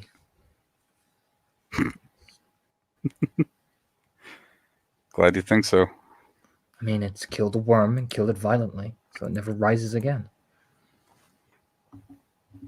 That is the main objective, yeah. And you fight. You don't fight stupid. You fight tactically because you won't have to come back. Because the worm's going to come back stronger and harder, and you got to come back stronger and harder. You definitely have the attitude down. I mean, I took a heavy hit off a Bane, and I realized I wasn't made of glass. So, None of us are. Just everything else. The file docs got to do this, and I'm just like, can't you just punch each other? And they always give out to me that punching each other is not always the answer. Not always. Punching each other's for petty shit. Right. I mean, one of the Silverfang file docs has mentioned like they like duel, and I was like, that's really cool. Depends on the duel, really. There's duels to first blood, which are usually kind of meh. There's duels till somebody quits, or is incapacitated, which can be dangerous, but doesn't usually turn out that way. And there's duels to the death, which thankfully I have not witnessed in my lifetime. Yeah, Simon was telling me he saw like it was a clave duel to the death. It was Jesus. He said it was beautiful though, like the way they fought. Can be. Most of my experiences haven't been duels, but I had a pretty good fist fight one time around here. I mean, yeah, I'm like I said, I just want to kill the worm, And then plus, I'm not gonna lie, it sounds selfish. It would be nice if they chanted my name when I'm like a fostering or something. Well, no chance of Cleave. Hate to break it to you. Oh no, but fostering's the dream. This is gonna sound weird coming from me, but when you're doing these things out there, glory should probably be the last thing on your mind. But Borfiana. Glory's after. You have to win first.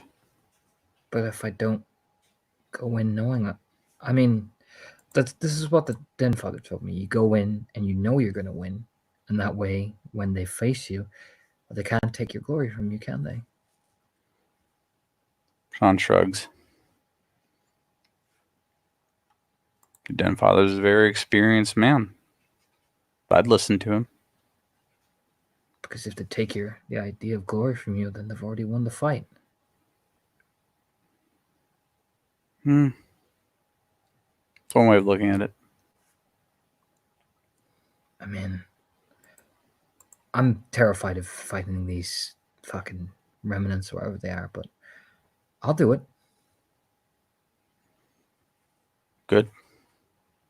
You know? Look, for me, it's never been about glory. I'm just determined to win. Not because it's the glorious thing to do, but because it's the right thing to do. These creatures we fight, these people that used to be people, they don't belong on this earth. They're an aberration, a mistake, something that should never be. I am determined to win because I must be. Because that's the mission. It's what we were born for. Any accolades that come after, I'm happy to receive, but to me, it's just all about the kill. Yeah. Okay. You're going to feel fear. Learning how to cope with it is a big step, especially for a cub. It's a good thing. Denying that fear exists in the first place is usually for lies and barroom stories. Usually. I mean, I don't mind telling people that I was afraid and then I did it anyway. To me, that's being more brave. That would, in fact, be the definition of courage, young man. How old are you, anyway? 18. No, you're only a year younger than me. Really? I'm 19 years old. Fuck. I was your age when I first changed. And then I had a very fun year up at the Sept of the Sentinel. It's in upstate New York. Imagine the Get of Fenris and everything that implies. Sharing exactly half a sept, depending on who says what about where the line's drawn. With the Wendigo. Oh. You live every day directly across from people who would love to kill you. You're afraid, but you learn to deal with it. You do what needs to be done anyway. Acting in spite of fear is the very definition of courage. Never feel ashamed about it. Okay. Think one day I could move as fast as Deer can? If you tried it. Because this is a determined look in his face. Yeah, I'm going to do it.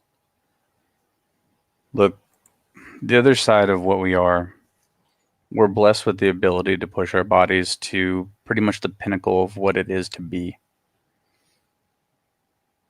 Our bodies heal really fast. And that has some positive benefits other than just healing wounds. If you push as hard as you can every day, you can afford to do that time after time after time. And eventually, yeah, you'll be that strong or that tough or that fast. You just have to have it in you to keep pushing. I'm going to do it. And then, yeah. Just gets this really determined look in his face. One day you'll make Cleith. You'll be in charge to a degree, making calls about the litany. You'll have a lot of responsibilities on top of having to do a chunk of my job too, because all I do is fight.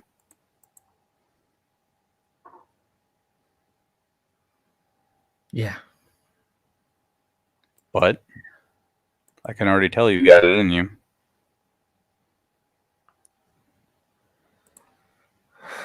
Yeah. Yeah. Just gives that kind of awkward rub of his brown curly hair.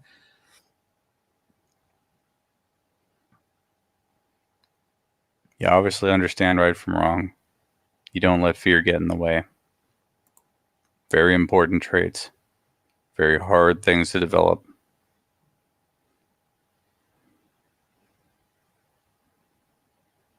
Not saying it's impossible if you don't have them, but if you do, you're already a step ahead.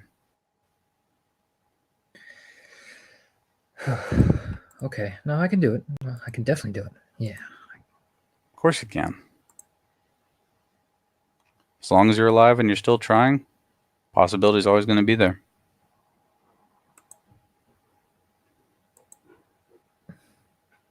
Only two things that'll ever stop you are 1, quitting, which is entirely within your control, and 2, being dead.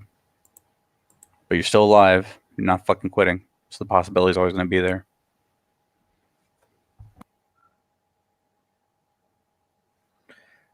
Okay, cool. She kind of just thank you. He goes this very determined little trot off to the training grounds. And Sean lets him go. It's all full of thunder. That is such a determined little trot, Sean. Look at him. Sean just standing there like, what did I just inspire? What did I just feed? Seems positive, I hope. Like, the second this kid's gone, that's when Sean's insecurities start to crouch in on his mind. Look at that little trot storming his way to that fucking training grounds. Ooh. And for Maeve, this other ragabash is fucked off, but you're sitting down beside Fiach. Looks over. Hey.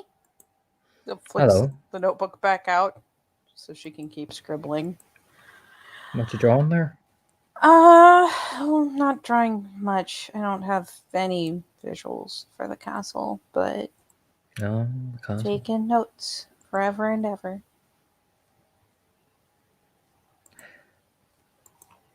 Forever and ever? Yeah, pretty much.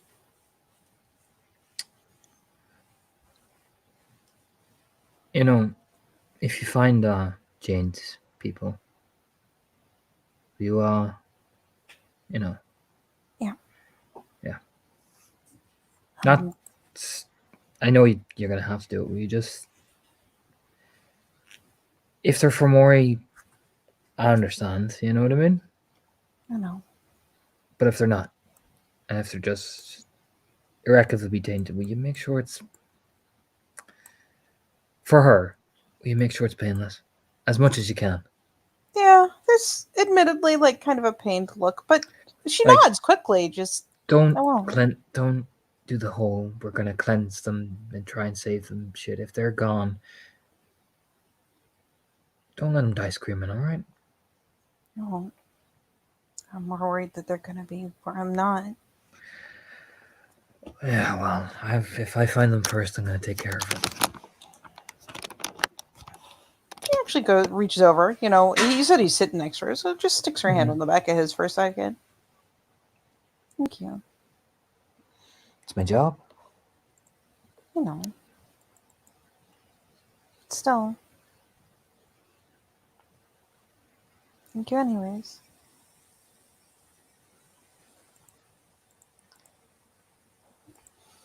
I heard you and Angela.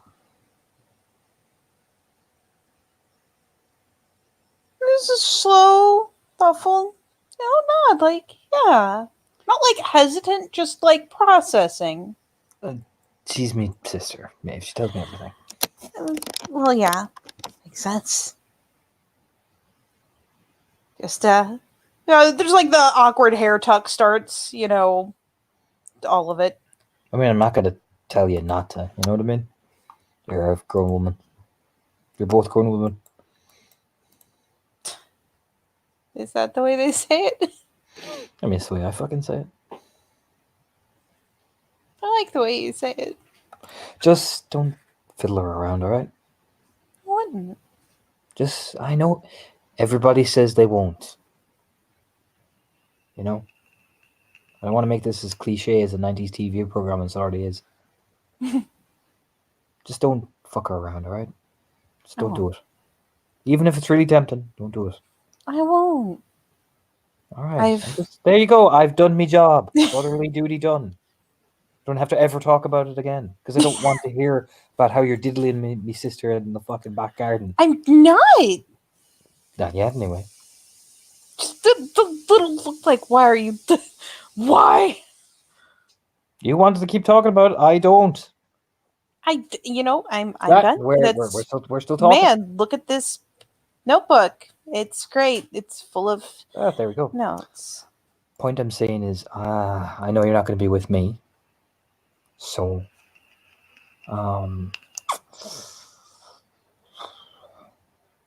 Cyglades.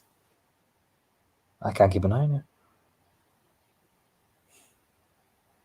So do me a favor. Come back alive so I don't have Angela jumping on me. Wouldn't be very fair. Not even going to the same place. She doesn't know that. I don't tell I'm the not gonna kinfolk die. everything. I never said you were. But I am trying to be concerning here. But if you don't want me to be fine, I hope you fucking fall on the muck face. and get all right. No. Concern is gone. No, I'll be fine. Thank I am you. only an angrier Rune now. No. You are not. Nope. Only an angrier Rune now. There's going to be war, Maeve. And we're going to do warlike things. The little And I shoulder want you push. to prepare for warlike things. You know, I want you to be able to use your fists like claws and teeth like lightning. I'll be careful. Well, they're good. Jesus Christ. Fucking... Jesus, talking to you people is like... Ugh. It's like, what? You all ask too many questions. I mean, how do you learn if you don't ask questions? If you ask questions. Shouldn't you be encouraging this? Encouraging what? The questions? Yes. That's my job, not yours. Well, I haven't learned everything yet. Yeah, well,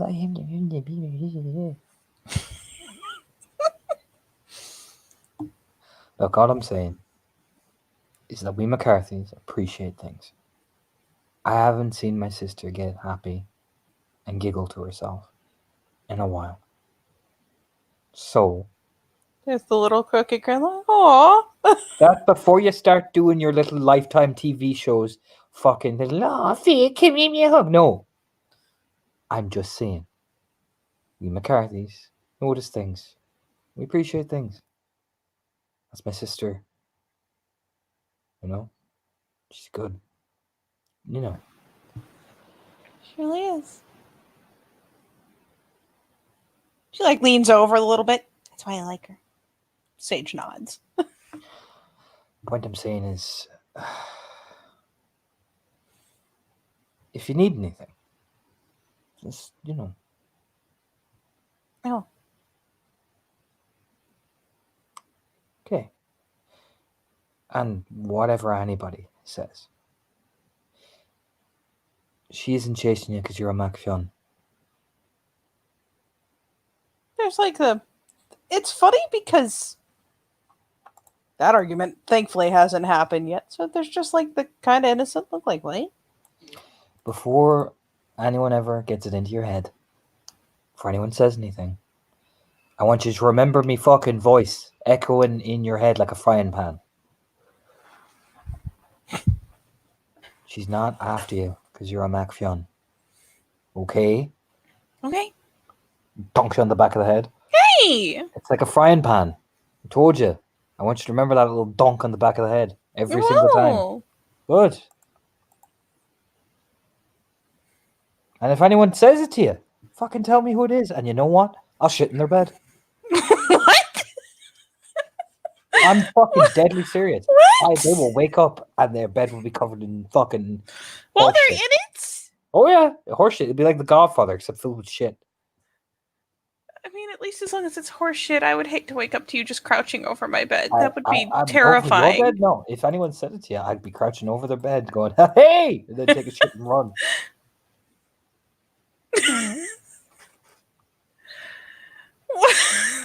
Between that and this side chat, I'm fucking done. Besides, you know, I could see why Angela is, chasing you. Not, litany and all that. Why? Looks over. I mean, if you're a kinfoot, I would explain it in no uncertain, polite terms. Graphic detail. Got a nice arse on you, and you got biddies. I mean, not like big ones, like nice little bouncy. Just like that eyelash flutter of like, what? Oh. Mm-hmm.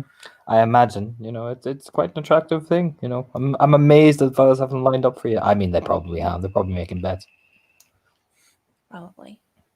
Oh yeah, you need to know they are. What? Are they they really? Yeah. I'm a fucking hell. They know I can never fucking do anything about it. So like, Fiek, what you like, Fiek, doing this? I can tell you who they are too, but I don't give a fuck. What? Who are they? Sparky, do you really want to know? Oh, I mean, if they're taking bets, Well, they're taking bets. they lose points for that. I mean, they're not taking bets in a bad way. You know what I mean? It's more like, Then what are they taking bets on? just taking bets on certain things. Certain things? Certain things, yeah. What Certain things? She's slowly turning pink. Thankfully, still a pale pink. She's got a lot of room to go. There was, when you first arrived, there was the bet whether you got laid before. There was that bet. Oh. That's politely putting it. I'm being incredibly polite. Somebody lost. This is just like the nod. Like, yep, We all somebody did. Yeah, somebody we all lost. did. We all did. Um, I mean, I'm not gonna lie. I bet on that too. I was swept up in the moment. I'm sorry. I mean, I don't. I mean, it could have happened, but I don't want to know.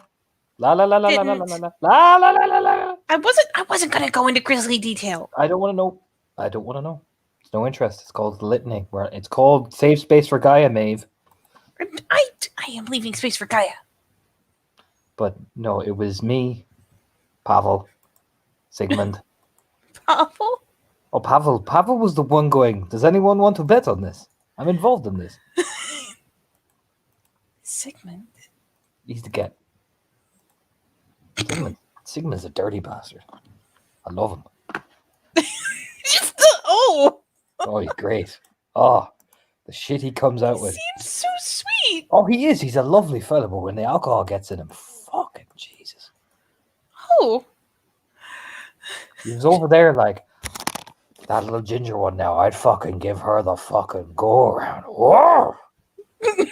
Eyebrows are just, oh! He even The started. pink is slowly going deeper. It's like a Viking just takes over and then suddenly just whoa. There was Francesca. There was fucking Franny's mom, Francesca. What? Oh, she's a bitch. Don't go near her.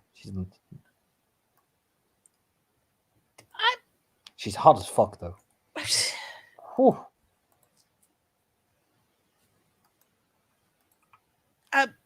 There was Gabriel. He didn't make the bet. We made the bet for him. What? You can make bets by proxy? He said he wasn't involved, and we were like, go on. And he was like, no. And then we made the bet for him, and he got an annoyed look on his face. That sounds like something you'd do. Oh, yeah. I mean, everybody was involved. Everybody was involved, Maeve. Everybody? Everybody. All the men, yeah. So who got the payout if everybody lost? James. He said that he would bet his fiddle that you are a lady of noble distinction, meaning that you have not done it yet until you are married. He didn't mean it in a disrespectful way now. No, I didn't take it that way. Bet his violin. Mm-hmm. Wow. He seemed so sure. And we were like, oh, we're going to get the fiddle. And then we didn't get the fiddle.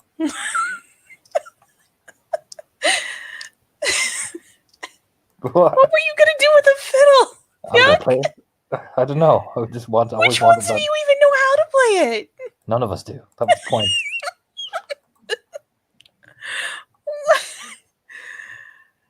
Oh. You never see him on set though, James. Never comes to I set. noticed that. Doesn't like it apparently. Why? He just says it's too crowded. I mean, you see the kinfolk. Just kind of shrug like, okay. I mean, to be fair to him, it's a bit crowded, and with fucking sexy looks like his, I imagine. I mean, I saw Cara shaking her biddies at him that night. What? Oh, she was shaking her biddies. She's married. I know, the dirty bitch. Actually deflates a little from laughing so hard. Just what? Dirty bitch. I know the dirty bitch. Fucking wriggling up to him, jiggling her biddies like a fucking pepperoni sandwich, coming up to him like, "You play so well." Then. Oh yeah, I know. That was the point. She's fucking waddling up to him, going, "You play so well." I mean, I told him he played well too. Yeah, but there's a difference between you being innocent and lovely and her being slutty. Ooh. Yuck. What? She wasn't being slutty. Oh, she's been slutty. Oh Jesus. Her fucking thing. Whoa. Blesses himself. No. She's got the hand up over her mouth now. Oh God. Did you bet on anything else? No, we started betting on Cara then after we got bored. Oh jeez. Look, Maeve, you're a sweetheart. We figured that out pretty fucking quick. So we bet on Mrs. who recently got married. Oh, we know all the secrets here. Ho ho ho ho. What are you betting on with her? How freaky she is. The eyebrows got to pop. Oh. Leans in. Nobody gets married. Yeah, I bet we have a lot of bets. Weren't they like high school sweethearts or something? Oh, I bet they were high school sweethearts, all right. Oh, Jesus. I mean, No, look, I'll quote a movie to you. You know what I mean? okay. Scotty doesn't know. The eyebrows pop up. Tell me you've seen that. No. But I get the impression that is less than complimentary. Basically, there is this movie, and the guy named Scotty, ironically, was there, and Matt Damon was the cameo. It was called Euro Trip, and the guy started singing about how they were essentially shagging his Scotty's girlfriend. That's terrible. I know it's terrible, but I imagine, let's be real, she has that look about her.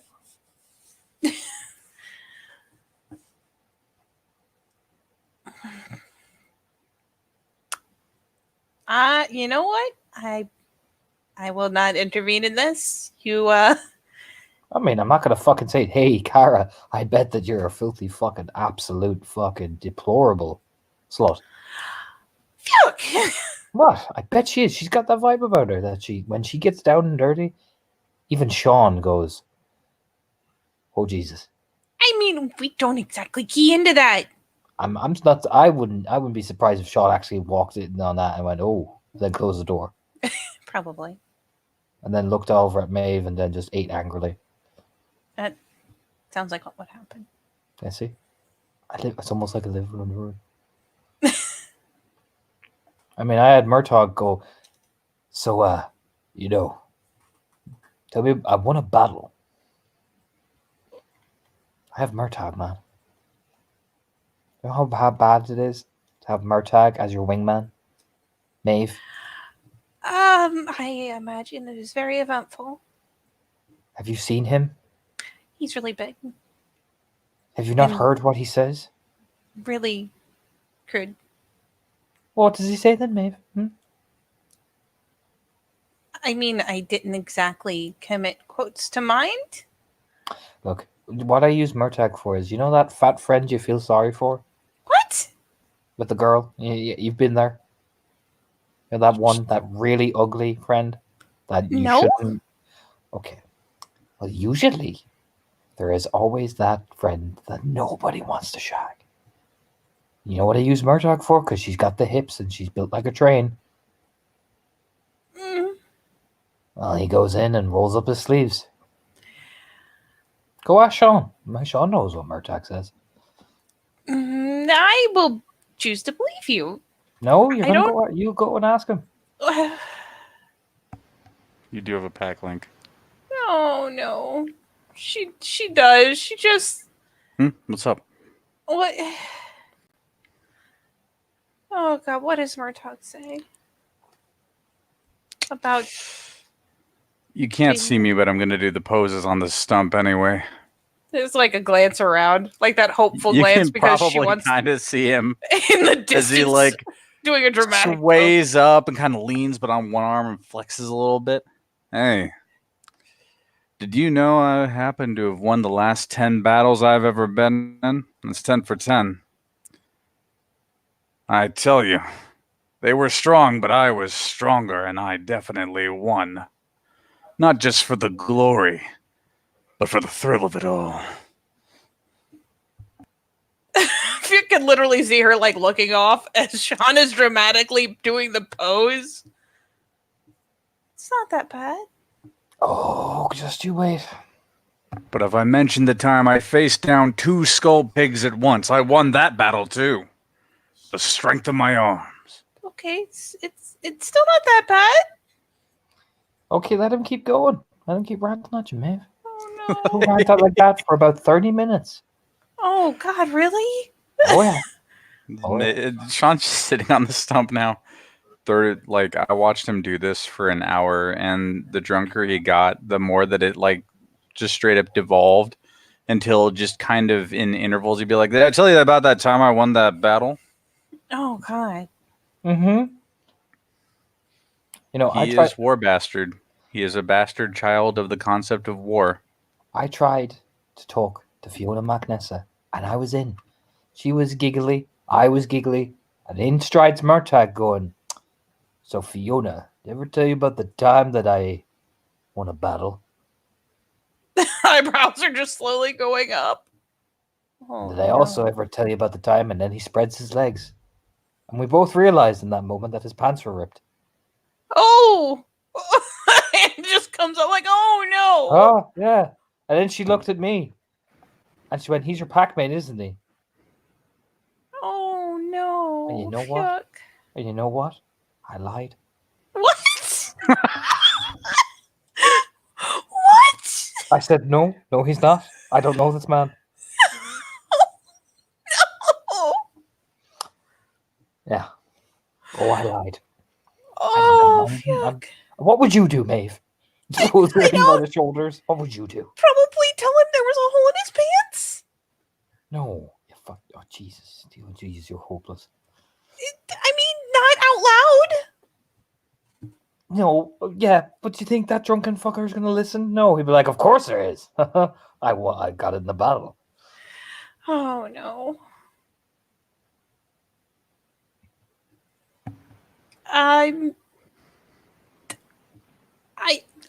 have nothing for this. Oh, I know. But don't worry, you won't have to deal with Murtagh. You're not Nope. a kinfolk lady. Neither will my sister, because she'll kill him. Oh God.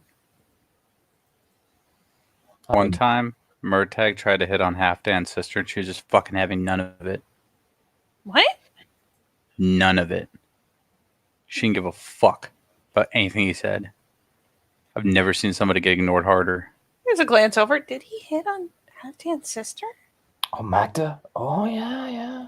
She's like, "I've been in battle," and she looks over going, "I know plenty of people in a battle." Oh. And, oh, I know. Oh, I was getting excited. Oh God. What happened? I mean, I've never seen him look so inadequate in all his life. She was like, "Well, you know," and she's like, "Oh, I know. I just don't care." And I was like, "Oh!" Oh. I fainted. The distance. Woo! I mean, she's a get woman. Oh. Jeez. They don't give a fuck. Unless you're coming in with your arm half hung off, they don't give a fuck. They don't give a fuck, Maeve. What do you? Then how do you chat up get a Fenris conflict?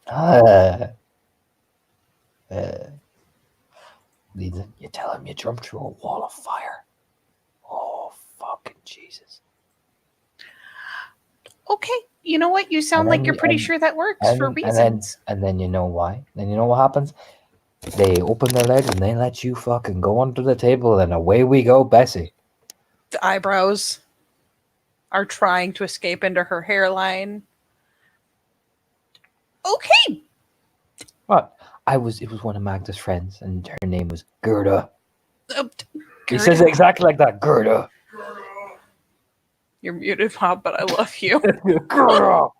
She was Big lady, tattoos, muscles, made of hate. Oh.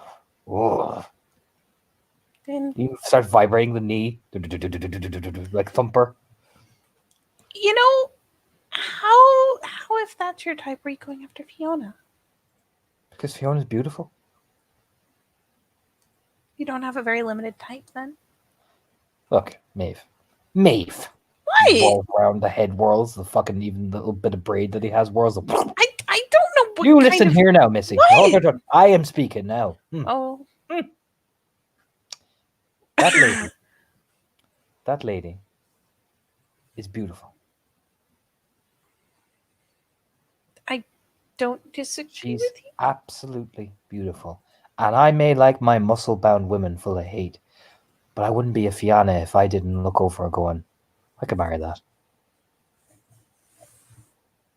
Oh. So there. Oh, okay. Well, you know what? Maybe I want a wife that looks like a fairy. Did you ever think about that, Maeve? I did not. Well, there you go then. Maybe I'd like to I'm be. sure you'll get one. Maybe I'd like to be Fia McNessa McCarthy. Maybe I'd like the little title. Maybe you would. Yeah, but I haven't got a hope in fucking hell. So anyway, I mean, stand it up. sounded like you were doing pretty good that Yeah, one time. till fucking mother of mercy of subtlety. And besides, she's not interested.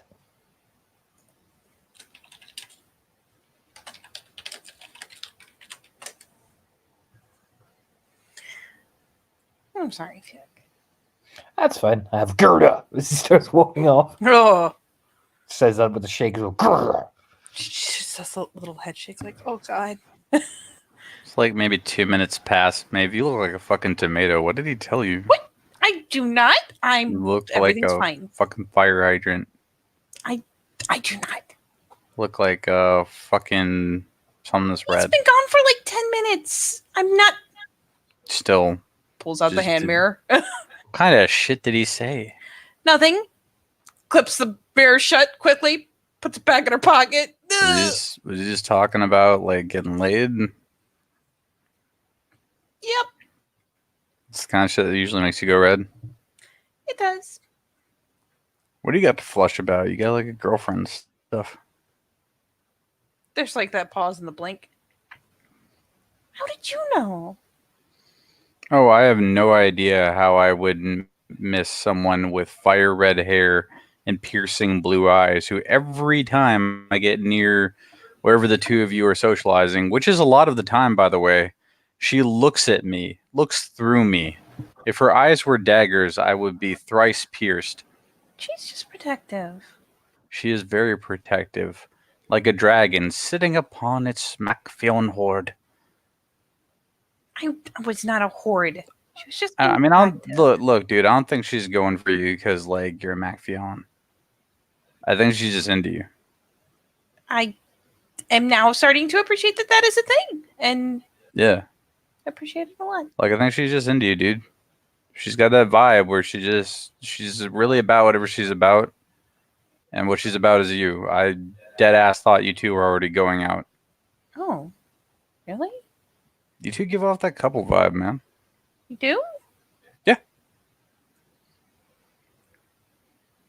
Oh, Like, I mean, if you want me to like not fucking out you in front of people, I mean, no. that's cool. I get it.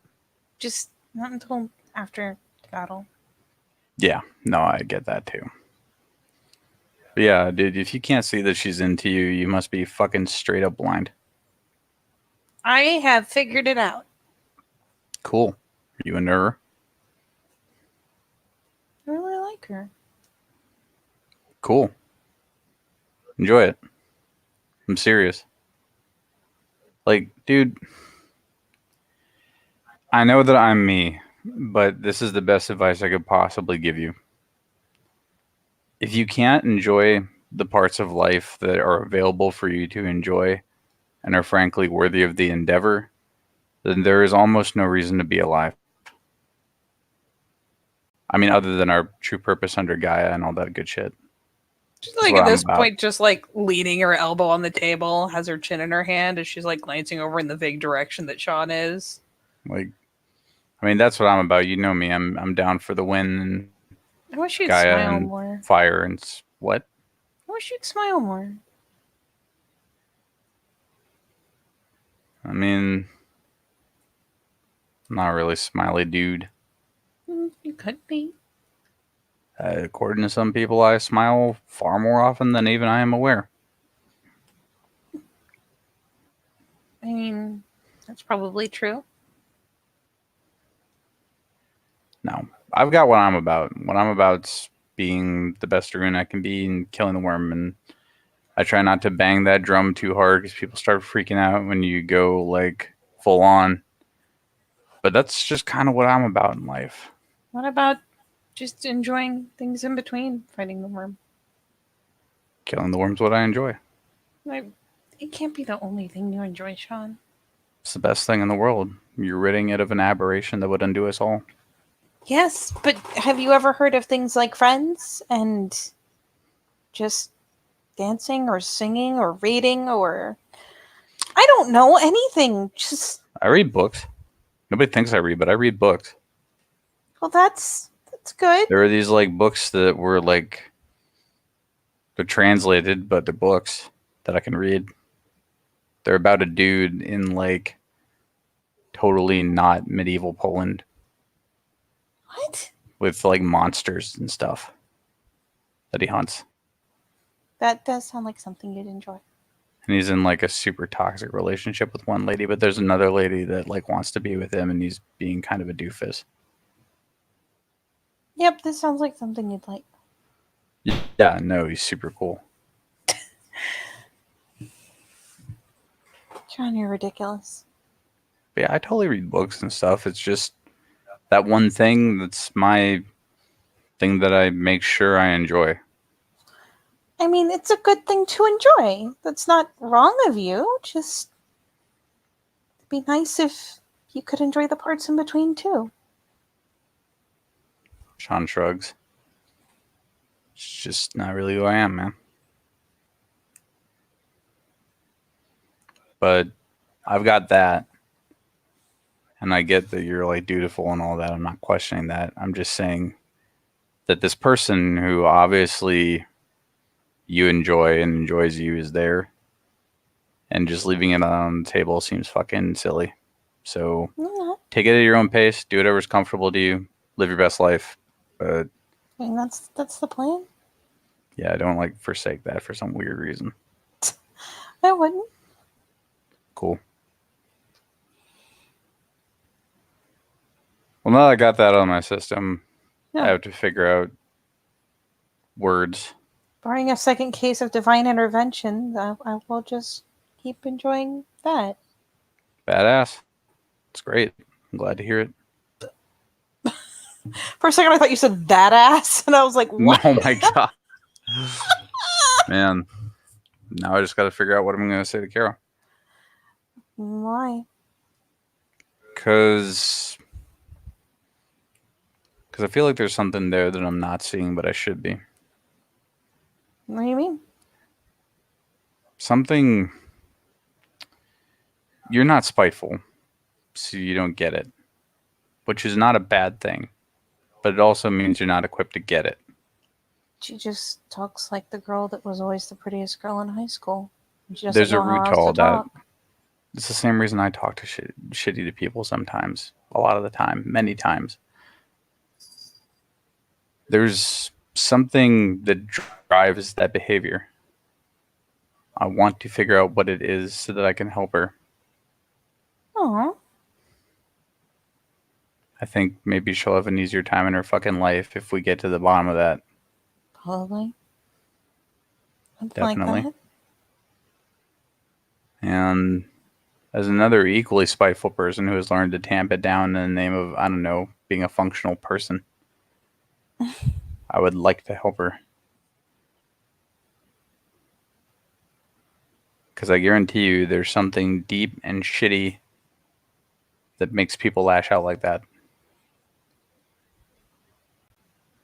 If I was a guessing man, I would say that not everything is okay at home with her. And she can't fight those people. So instead, she fights literally everyone else. I mean, it could, Might not be it. it could I'm just not psychic. be that her family has always been loud and crass about things, so she doesn't think twice. Maybe. But honestly, lecturing her about like the power of being nice isn't going to cut it. It's a good point. I'm not saying it's invalid, but No, I believe you. I don't know. People who feel wrong tend to take things a certain way. I don't know if you've noticed, but like, not everything is sunshine and rainbows between her and her extended family. I mean, do you fucking remember the fucking tongue lashing she took at that Remembrance Day? I just wonder what she said or did that prompted that, because I don't feel like they do it for no reason. I don't feel that way either, but I don't know. We're dipping into shit I don't know. But Could ask I will. Oshin. I could, but I think I'm going to start with Kara because I feel like she really wants to be heard. That's a good idea. And you should. Do you want me to ask Oshin? Talks to me sometimes. No, don't worry about it. Let me do digging on that. Okay. Speaking of digging, let me know when you need me to come out with that shovel. I think, well, I'm going to go spend time with him every day. I've already been out there today. Yeah. But, you actually probably would be fine to go spend time too. He just wants go with you people to tomorrow. be calm and patient enough to hear him. I can't necessarily understand what he's saying, so maybe I should go with you tomorrow. There you go. We'll be a team. Yeah, he's got It'll be like when I helped you with the river. He's got trees growing out of his head, so we'll be going afterwards because every time he tips his head too far, the trees all start groaning. Freaking out. Yeah, and a lot of their roots are poking out. Okay. Yeah, no, I'd be down for that. I'd like to learn some stuff. Sure. You're my Theurge. I kind of have a question for you. Mm-hmm. What do you think the decision-making process is when totems choose people? You mean when they accept you? Yeah. It means that, I mean, in the end, we're the ones who ask them to take us, but it means that you've proven to them that you have something inside you that reflects them. So they make you part of them. So whatever else, whatever trials, they're usually to show a part of you or to test a part of you that represents what the totem does. And when you show that you have enough in common, that you embody enough of what they think is important, they take you in. Okay. It's not always. This isn't like a weird inadequacy thing. I'm a curious person. I think it's different people embody different parts of them. There are many, many faces to Stag. There are many things that he thinks are important in his children. So some of us are more passionate than others. Some of us are more one thing or another than others. And same for the other totems, I think. Okay. Sorry, I've had a lot of fucking emotional whammies today. Yeah? Yeah, I found out that apparently that kid Duncan sees me as like a role model, I guess. Of course he does. Which was a shock to me and apparently literally no one else. It's because you don't think much of yourself. You should. So I tried to, I don't know, like encourage Aw, Sean. I could tell it meant a lot to him. I'm sure it did. He's the one who came running first when I woke up. Um, And He's that's got when heart. Thank you meant all the world to him. For real, like I've seen him. He's got a lot of heart, and that's important. He does. Not like I lied to him or anything. I just, played up the good shit. I don't think I should be repeating my philosophies on Glory anytime soon, though. He was a little confused and then kind of went counter to what his den father was saying, so covered my bases, told him to listen to his den dad. It sounds like a good But- plan. You know my opinion about Glory. I mean, like I said, we're not all going to be the same. Yeah. But we all have something that Stag wants. No, he's a cub, and he's real fresh-eyed, and he's got a lot of... He's sweet. Yeah, he's got a lot of that shit you got when you're a cub, and it's not bad. It's just I wasn't gonna do to him what reality's gonna do anyway. It's better to face it one day at a time, I think, than that it's Yeah. thrown in your face. I don't think it's gonna break him. It's just you lose some of that. I hope he doesn't. He's a determined guy. Like I said, he's got heart. He does. I just made sure that he understood that there's nothing wrong with him if he was afraid, and that it was important to just do what you had to do in spite of it.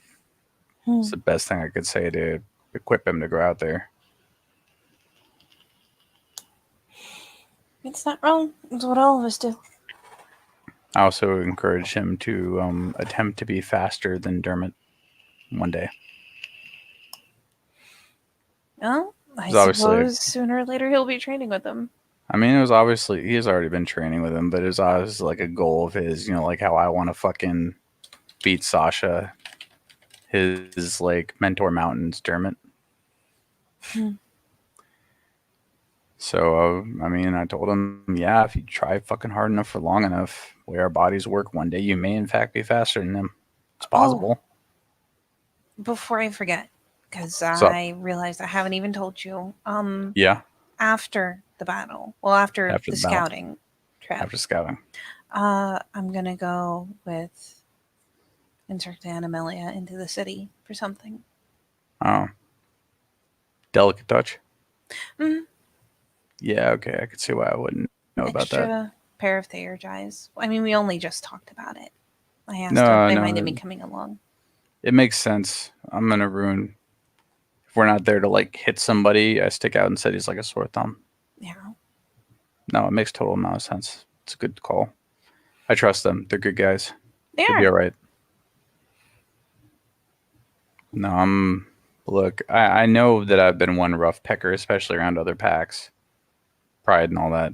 But I think it's about time I set some of that shit aside in the name of making sure that everything that we win. Aw. I mean, fuck, dude. If you're determined enough to beat yourself, you're determined enough to beat anybody. Am I right? I guess so. Sean nods, resolute in his nonsense. Just wait. And just for fun, as a glance around, who's in the vicinity there, Torna? As they're having their long distance conversation because neither of them wants to yell. She is there. You can see her probably walking. You do see these two talking to each other after fist fighting each other, then talking and fist fighting, talking, fist fighting, talking, fist fighting.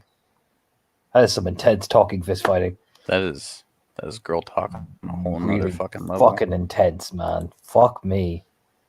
And they're pacing each other while they're doing it as well. Jesus Christ. That's when they do the talking, is what during the pacing and sizing. Mm-hmm. But they're actually holding a conversation instead of shit talking. You will also see. He sees you and then hides behind the bush as fast as he can. Kind of throws the most puzzled expression. What's up? Feel Strawberry's being weird again. I'm not Do you have finished. food on you? She like looks over. What? What? I have a character. I'm not finished. I was about to introduce Oh, our okay. person. You'll also see these two. Oh yay! Hmm.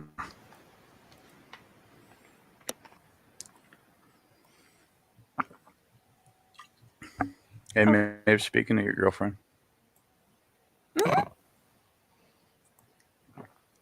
Maybe speaking to girlfriend looks over at Daniel. Daniel looks over. Yeah, he like, looks over where he thinks Angela is, and it's Daniel, and just internally, just fuck.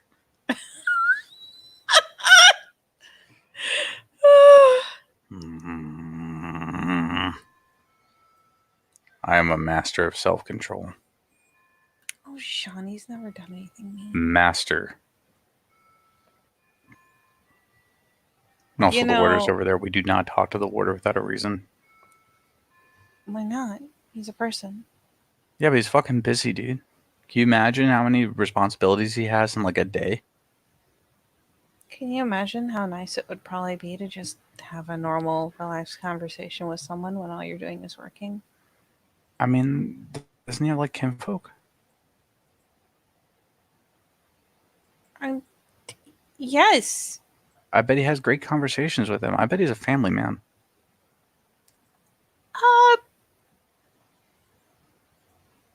And just think, if we come up there with non-official anything and waste his fucking time, this time we're taking away from him and his kids. That's Yeah, fucked up. I know. That's why we don't do it. I don't. Yeah. Got to think about this shit. And Sean literally taps his forehead. She just looks over like, You see him? He is so serious about this. Like, you thought he was fucking with you for a minute there, but you've never seen him be more serious. Best part is maybe look away for a split second, and there's boom.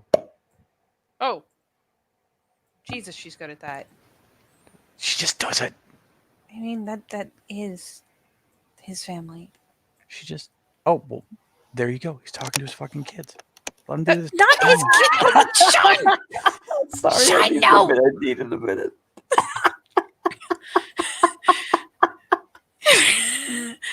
Sean! That is his niece and nephew. Then let him be with his family, Maeve. What could we possibly add to that? Why are you so weird? Family Wait. time's important. I mean, Fiona sees you fucking waves. Sees us two weirdos. I Which mean, one of Fiona us is sees she waving at? Maeve. Oh, yeah, that's a cheery wave. She perks up. Daniel looks over and just, gives the awkward, like, hi. And the warder just looks over. Just looks over. I mean, they can. She's just got the notebook. At this point, probably, like, flicked shut because she's done with her note-taking, but... Just, Maeve, oh, yeah, her trigger's been wait. blown. The warder just, like, looks over at his two nieces and nephew and just rolls his eyes and just starts walking over. Oh, shit. All right, straighten up. Puts his hands behind his back. You better have a fucking question to ask him because I don't have any. Sean, I've talked to him before. And you're over there! Sean's right beside Maeve. I'm here now.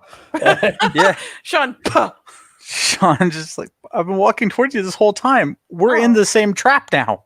I wasn't watching. I was just talking in my head. That's the Morning, warder. Raya. Warder, eventually walks over, leaving this little wall as Daniel, like Fiona looks at Daniel, and there's like a brief conversation between the brother and sister.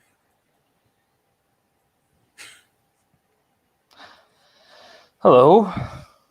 Raya. Hello.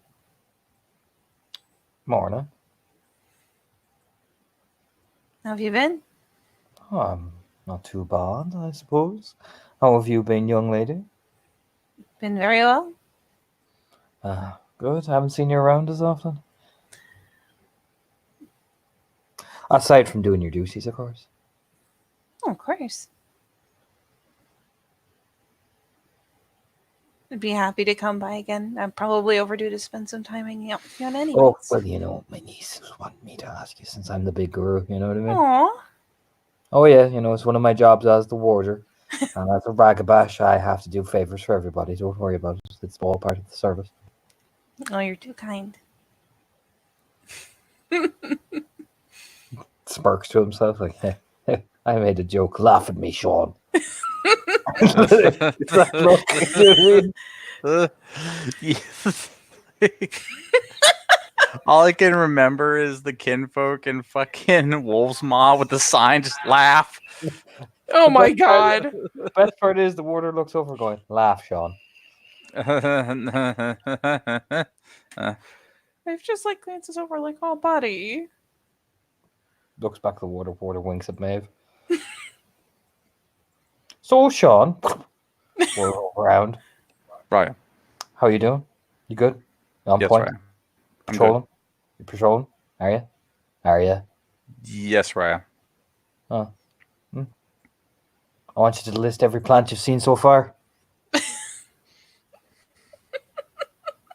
Grass.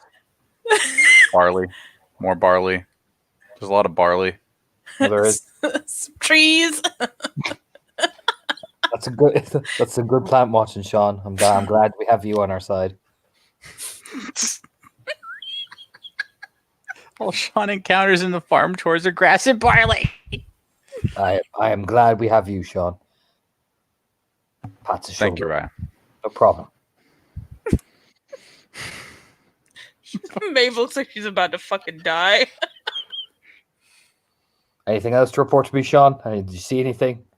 You know, if you let me Nothing know, out of that, the ordinary. shoot the shit out of it with my bow. Nothing out of the ordinary, Ryan. Okay. Because you know how you worry me now, Sean. I rely on you as my eyes and ears in this place, Sean. If Sean could implode like a supermassive black hole. I see you patrolling. You looked awful panicked sometimes, so I was making sure you're all right. Nothing to panic over, Ryan. Okay. Gives a nod. Because you know if there is now, you know you can tell me. No, it's not raining right now, Ryan. Just leans over because if it's a problem and you don't want to say in front of the ladies, you know, me and you could, have a little fella talk. You know what I mean? Just No, wheezing. Ryan. The weather's clear. We should be good. She's trying Okay. so hard. Oh, sorry. Because if it's a fella problem, our doors are always open. Don't have any fella problems, Ryan. Oh no, that's good. Because it's good. It's good that you're open about that. Just nods like yes. So, I hear you're all going on a big important mission. Yes, Ryan. I'm glad. No, I ain't coming here to rib yous. You're all doing your part. I've been seeing somebody making sure they've been keeping up on their chimages. Good girl. I like that. I've been somebody training with a... Oh, it's a Warhammer. Huh. Mind if I see that? He just holds it out. Yeah, he takes it. He's got a good grip on it. Gives like a little practice one. It's a bit heavy in the front, but I suppose if you want to cave a fucker's skull and it does the job just right. Hands it back. And John takes it, just like, yes. Hammers. Word of advice, though. When you're on the follow through, particularly if you're sneaking up on a fella, get him to turn his head. And then... Got it, right. Smashes him like a fucking grape melon. Sean puts on his thinking face and then nods. Because, when they turn their head, they expose the juicy bits, so bring it down like a thunderclap. Free time, Ryan. Attaboy. Well, I will leave you alone because nobody wants to talk to the Afro. So, and I have my fun being mean to the kids. So, I will go tell my sister that... Well, my niece, what the fuck? Looks around.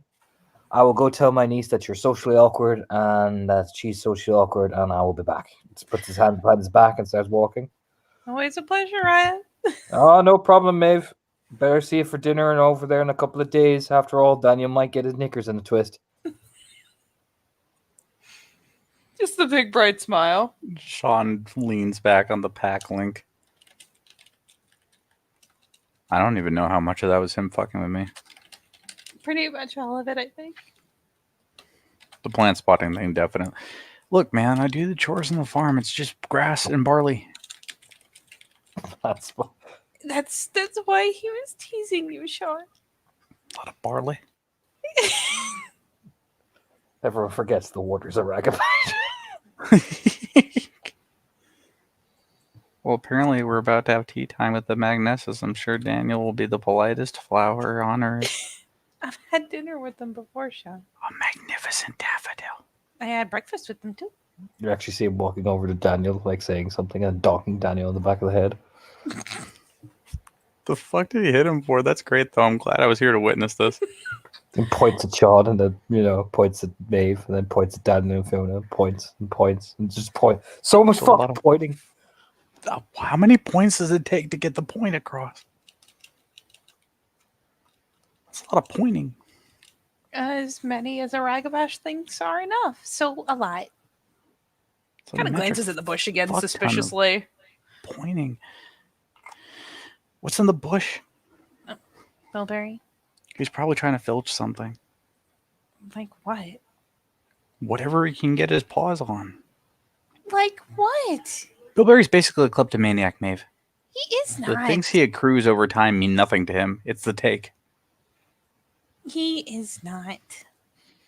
He is the most steely dude I have He's ever never stolen fucking anything met. from us.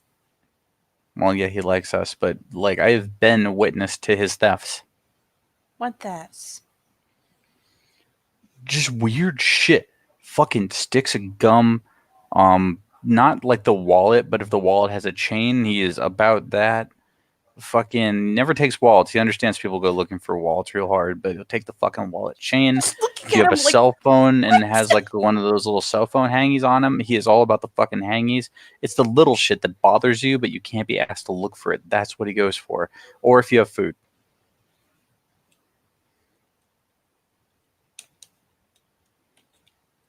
It's the Bilberry way. I think he brings them in like mass tributes to Tarv. Considering what happens when Tarv gets mad, I'd fucking steal shit to give him as tribute too if I was in Bilberry's position. Have you ever noticed Tarv like stares at you weird now? No? Well, as someone who's like not in the thick of the problem, he's got like a look on him. He's weird about you. Just keep that in mind. He still like rubs her cheek again, just remembering how he had to reset her jaw earlier. He still seems to be able to do his job okay. Well, yeah, he's all about doing his job. I get that about him. I mean, fuck, dude. It's all about his job. Like But he's glances still back really weird about you. glances back at the bush. Bilberry, is Tarf weird about me? No. He's lying. He's lying his goat man lies. His goat man. Sean, Man lies. why would he lie? To what benefit is it to lie? To not air Tarv's dirty laundry. Because he's a good pack mate. Oh. Are you guys actually officially a pack, Bilberry? It's none of your business, Raya. Good Oh. pack mate. It's a good man. What Thing. scathing. It's a good thing. Harsh. Excessively so. Defensive. Loyal. I mean, I'm not mad, just kind of surprised. The shimmering blondes are coming at us. I think I'm going blind.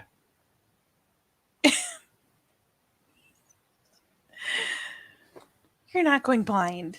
I am, because like usually there's not this much sun and it's reflecting off the hair and getting right in my eyes. I bet Daniel's angling his head just to do it into my eyes. Why would Sean? There is no tactical angling of the head for hair shine. He's a Not to blind galliard. someone. All of their looks are tactical. He's fucking giving me blue steel right now. Best part is Daniel's not even looking at Sean. He's talking to his uncle. Yes, that's what completes this. Oh my god. I'm gonna go say hi to Fiona. He has like 2 looks that are sort of blue steel. What? He's smarter than Derek Zoolander, I'll give him that. Sean! I didn't say he was Derek Zoolander. He has more than 3 looks. Probably. He has expressions and a face and teaches Golly, our you're writing lesson full of every looks. morning. He does. And oh, Sean. Though, like, he's the only person I've ever seen, like, teach writing, and also there's, like, an audience. Yeah, if he wasn't a Gru, he'd be really good at, like, being one of those dudes at, like, SeaWorld. What? Yeah, the dude, like, the dolphin shows. Why?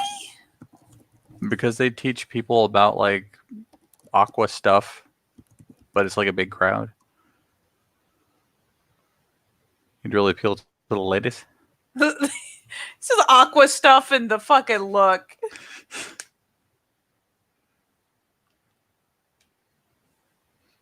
And he's good with animals. Totally SeaWorld material. I mean, he's very good with horses. He's good with animals, like, in general. I bet every time he sings, animals gather around him like it's a fucking Disney movie. I mean, Wait, next time he sings, I'm gonna watch to see if the animals show up. you are impossible. That's how he fucking gets dressed in the morning with the little, like, birds getting his shirt. The best part is she like opens her mouth and then thinks about it for a second and it's like, I'm gonna go say hi to Fiona. He just gets Okay. up. You do that.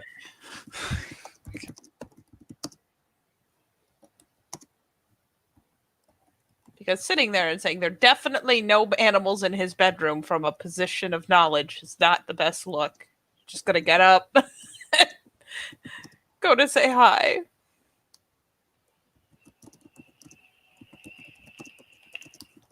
Tuck her notebook back in her little swag. You're typing, I'm scared. Yeah.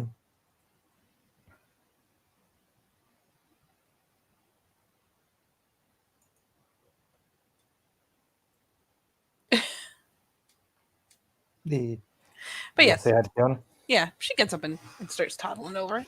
Yeah, Little Fiona lady. just looks over as Fiona's like looking over as like Daniel and his uncle are just talking about shit, Guru shit.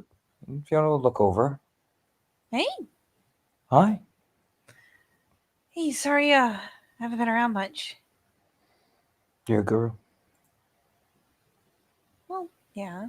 Yeah, you're busy. She kind of gives a smile. And it grins like, oh, that does mostly explain. Oh, I don't know what to do with this level of acceptance. that actually explains pretty much all of that, doesn't it? Awkward smile. A little bit.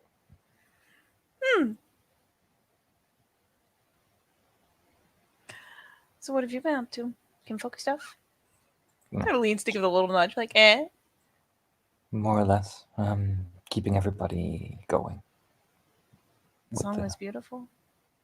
Oh, thank you. And it's funny, I think Sean actually smiled. Well, that's good. Downright anomalous. She grinned.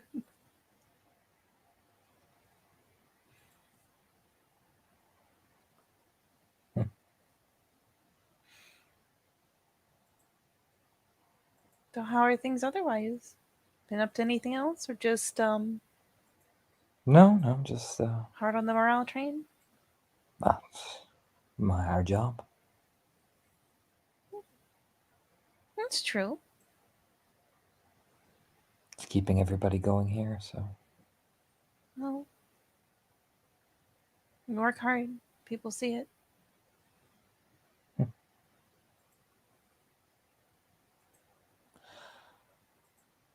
She gives a nod. Would it be rude of me to invite your Alpha and Beta, along with you, of course. I'm not going to not invite you. If your Galliard wishes to come, she may also to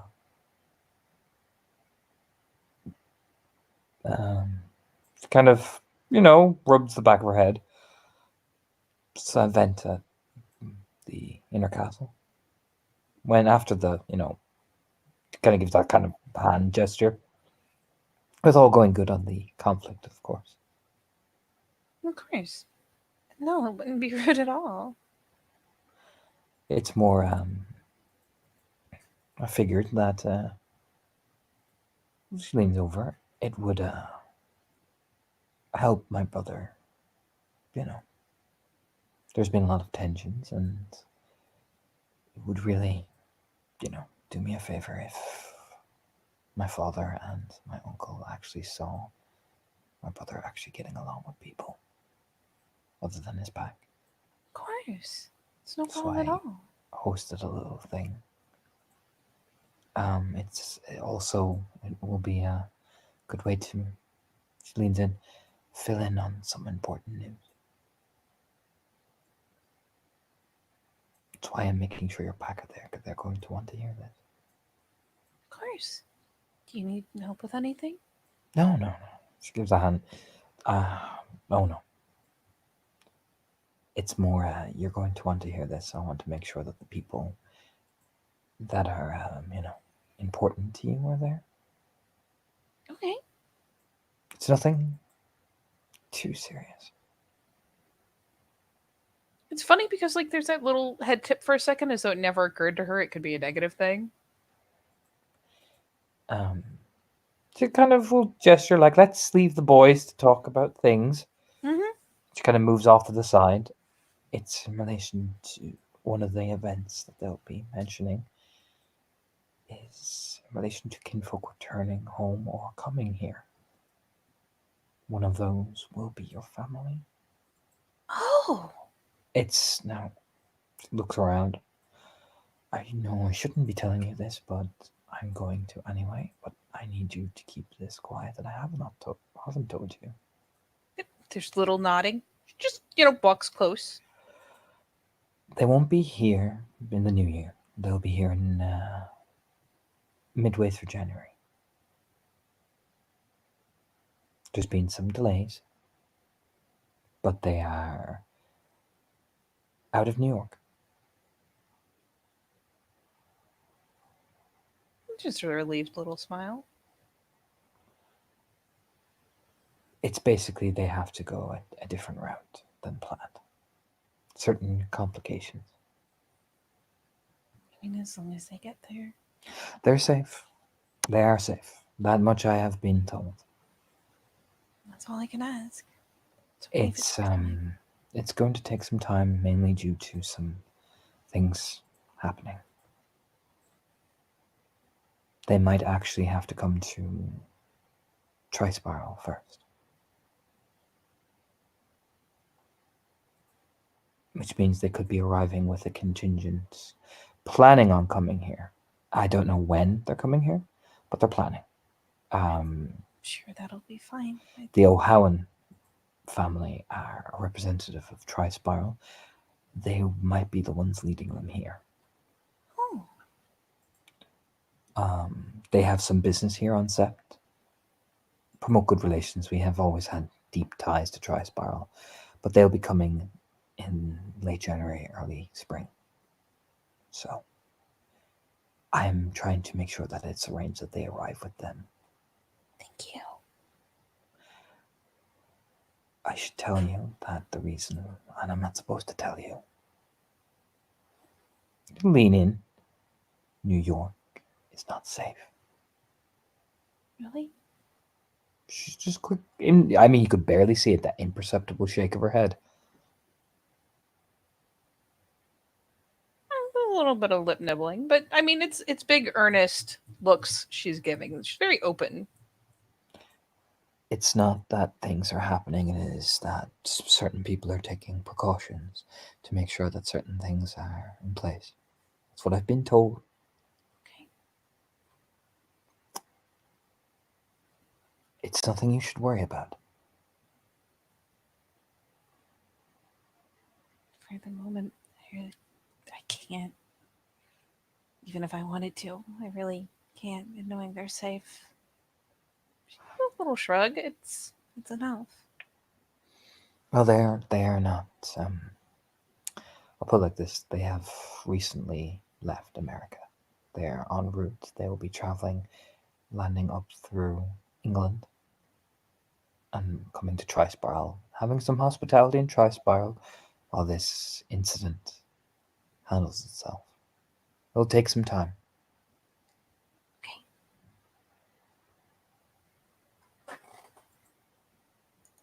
So, it's nothing you should be worried about.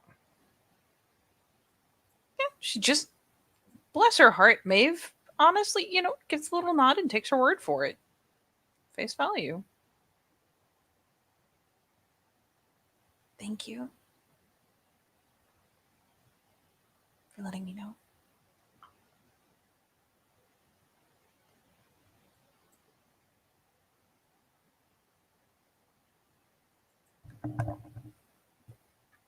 Was that too quiet to hear? No. Okay.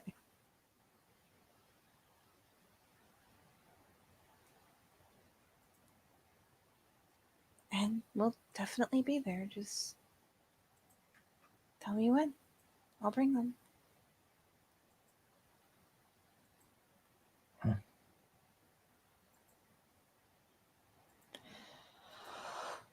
Yes. She gives that little head nod. You okay? Of course. Politics. I imagine it's a lot. You're right in the middle of it, aren't you? Have to be. I am the Alpha's daughter. You are. While I don't know everything, I am informed of many things.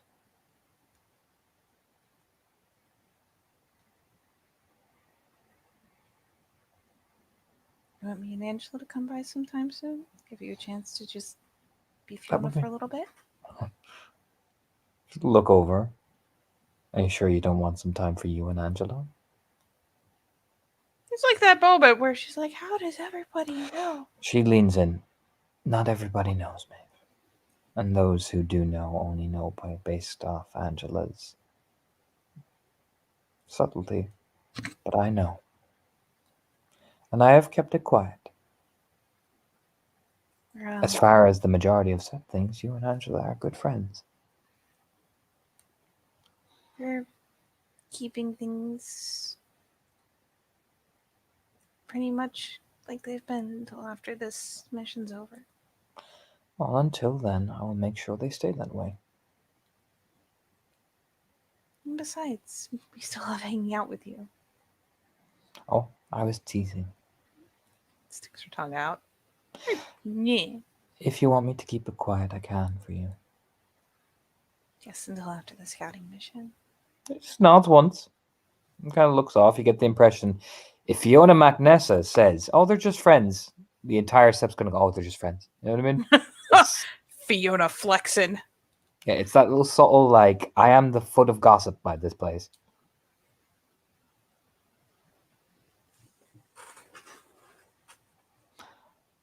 I won't comment on it. Just smiles, but it surprised me. It surprised me too. Oh, good. Good. Just again, it's so fucking sweet. Just the what? It surprised me. It was nice.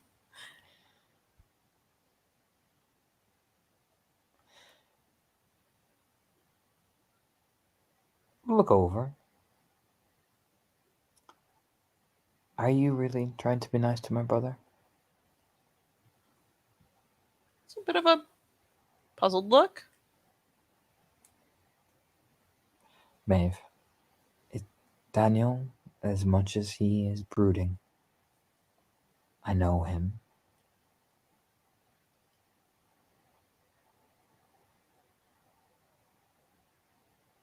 I also know and saw what he showed you in his room.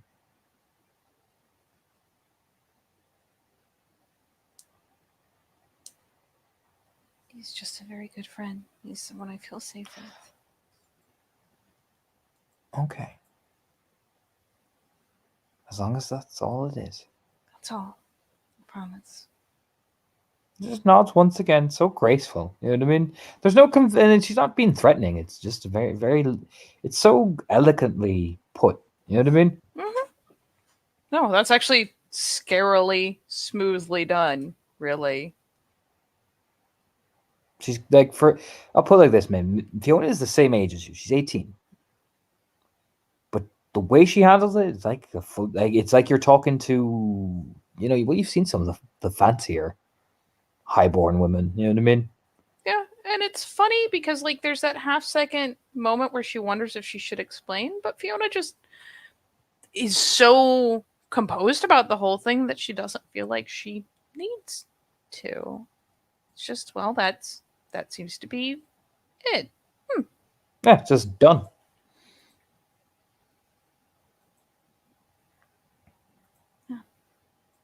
Just, I mean, this whole thing started with him carrying me here, right? It did. I'm just making sure that You're taking care of him. of course. As much as he will never admit it. This is a small smile. He's proud. I don't want to take that from him. Not in a million years. But here's family. Of course, you look out for him. I made a promise. It's just a nod.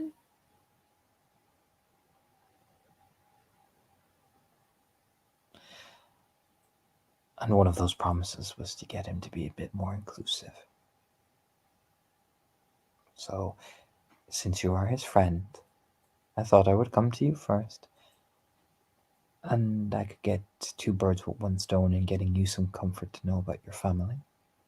Get your pack in with being as Cleats in the center of a bit more lavish company.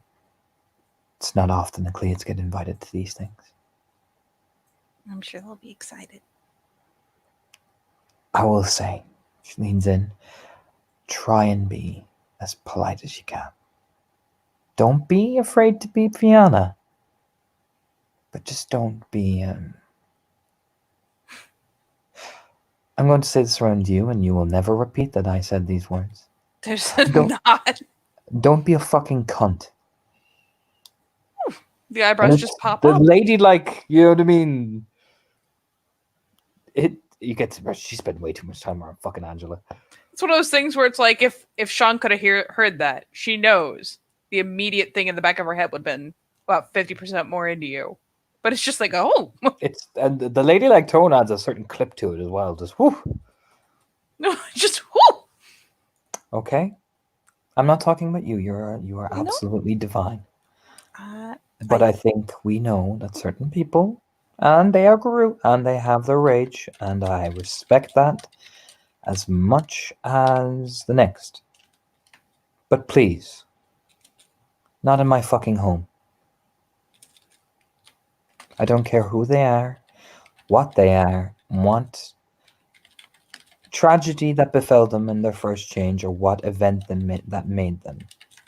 They have my sympathies, and they have my compassion, but not in my fucking home. Absolutely.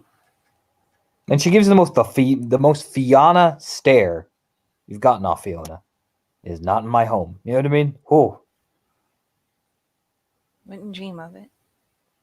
Perfect. Relay that message, not as eloquently, not as rudely as I have, but I can talk to you bluntly because you are my friend. Exactly. So relay that message and let them know if anyone breaks it. That is hospitality. Mm-hmm. Good. Yep. Just a big beaming smile. Like, of course, that's exactly how you do it, because then they can't do anything about it. Now, I will. Yes. I will speak to you later. I am having to keep my mask on for now. Okay. Could it come by later? Well, if you want to. I do. Or will you be too busy with Angela? She kind of gives you a little playful could. like dunk on your nose as she's walking by. We'll both come. It'll be scandalous, I'm sure. Bring the wine. Mhm. Again, that mask is so eloquently perfect. She just walks back over to her brother and her uncle. This is such a it's just it's like you've never even seen it, Maeve. Such a polite, heavenly, Oh my god. like uncle. You know, I mean, That's the two of them part ways. She will give Daniel the big wave because hi Daniel, hi. But I'll put like this. His uncle nudges him when he waves back, like look at you, you fucking powder puff. Fucking Sean's just over there oblivious to all. Oblivious. The best part is that Maeve comes, practically skipping back over because she is Maeve. You're pretty sure Frolic is her default form of locomotion. What's up? We've been invited to a thing back at the inner castle after, all the Bloodshed. scouting stuff. I was gonna go with scouting. Mm-hmm. What thing? Kind of a mixer thing that Fiona and her family are doing. A social event between nobles. I mean, if you wanted to make it sound really boring. It's kind of how these things go with higher bloodlines. Or But maybe it's define we. you, me, Seamus, And probably Kara by default. Yep. So she invited the pack. And the inkling as to why? To involve us in what's going on, to mix with the other people. And what is going on? Some announcements and stuff. About? I mean, if she told me no, there wouldn't be much of announcements, would they? I assume hospitality is invoked to keep people from stabbing each other in the chest. And from saying wildly inappropriate things, yes. Little nod, like, hey. That tends to be how the stabbings start, Maeve. Yep. I mean, you think my beefs are petty. These people have petty beefs going on for fucking centuries. They'd have to invoke the law of hospitality. I mean, we're being invited into their home. Hospitality is active. They don't need to make a big gesture of invoking hospitality. I would. Oh my goodness. Either way, I know the score. I won't say anything rude. Oh god, for a second I thought you said you weren't going to say anything at all. That's not how... That's not... It's not! I was distressed. I thought that's what you were going to say. Look, I think I've proven that over time I can moderate shit I say. You can. Perfectly capable. I think you're downright pleasant company. You are a forgiving soul that is full of sweetness and light. No, that's fine. I'm not exactly the most educated when it comes to these kind of things, but I think I know enough to stay out of trouble. Just dress nice and be polite.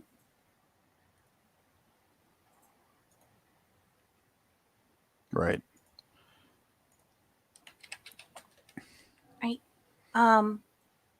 I'm gonna have kind of a girls' night thing. I figured. So I wanted to let you know before I scampered off and grabbed Angela. I will be in my caravan. Nope, fuck, that's right. I'm on patrol now. I will be on patrol. Are you only saying that because the order came over and teased you?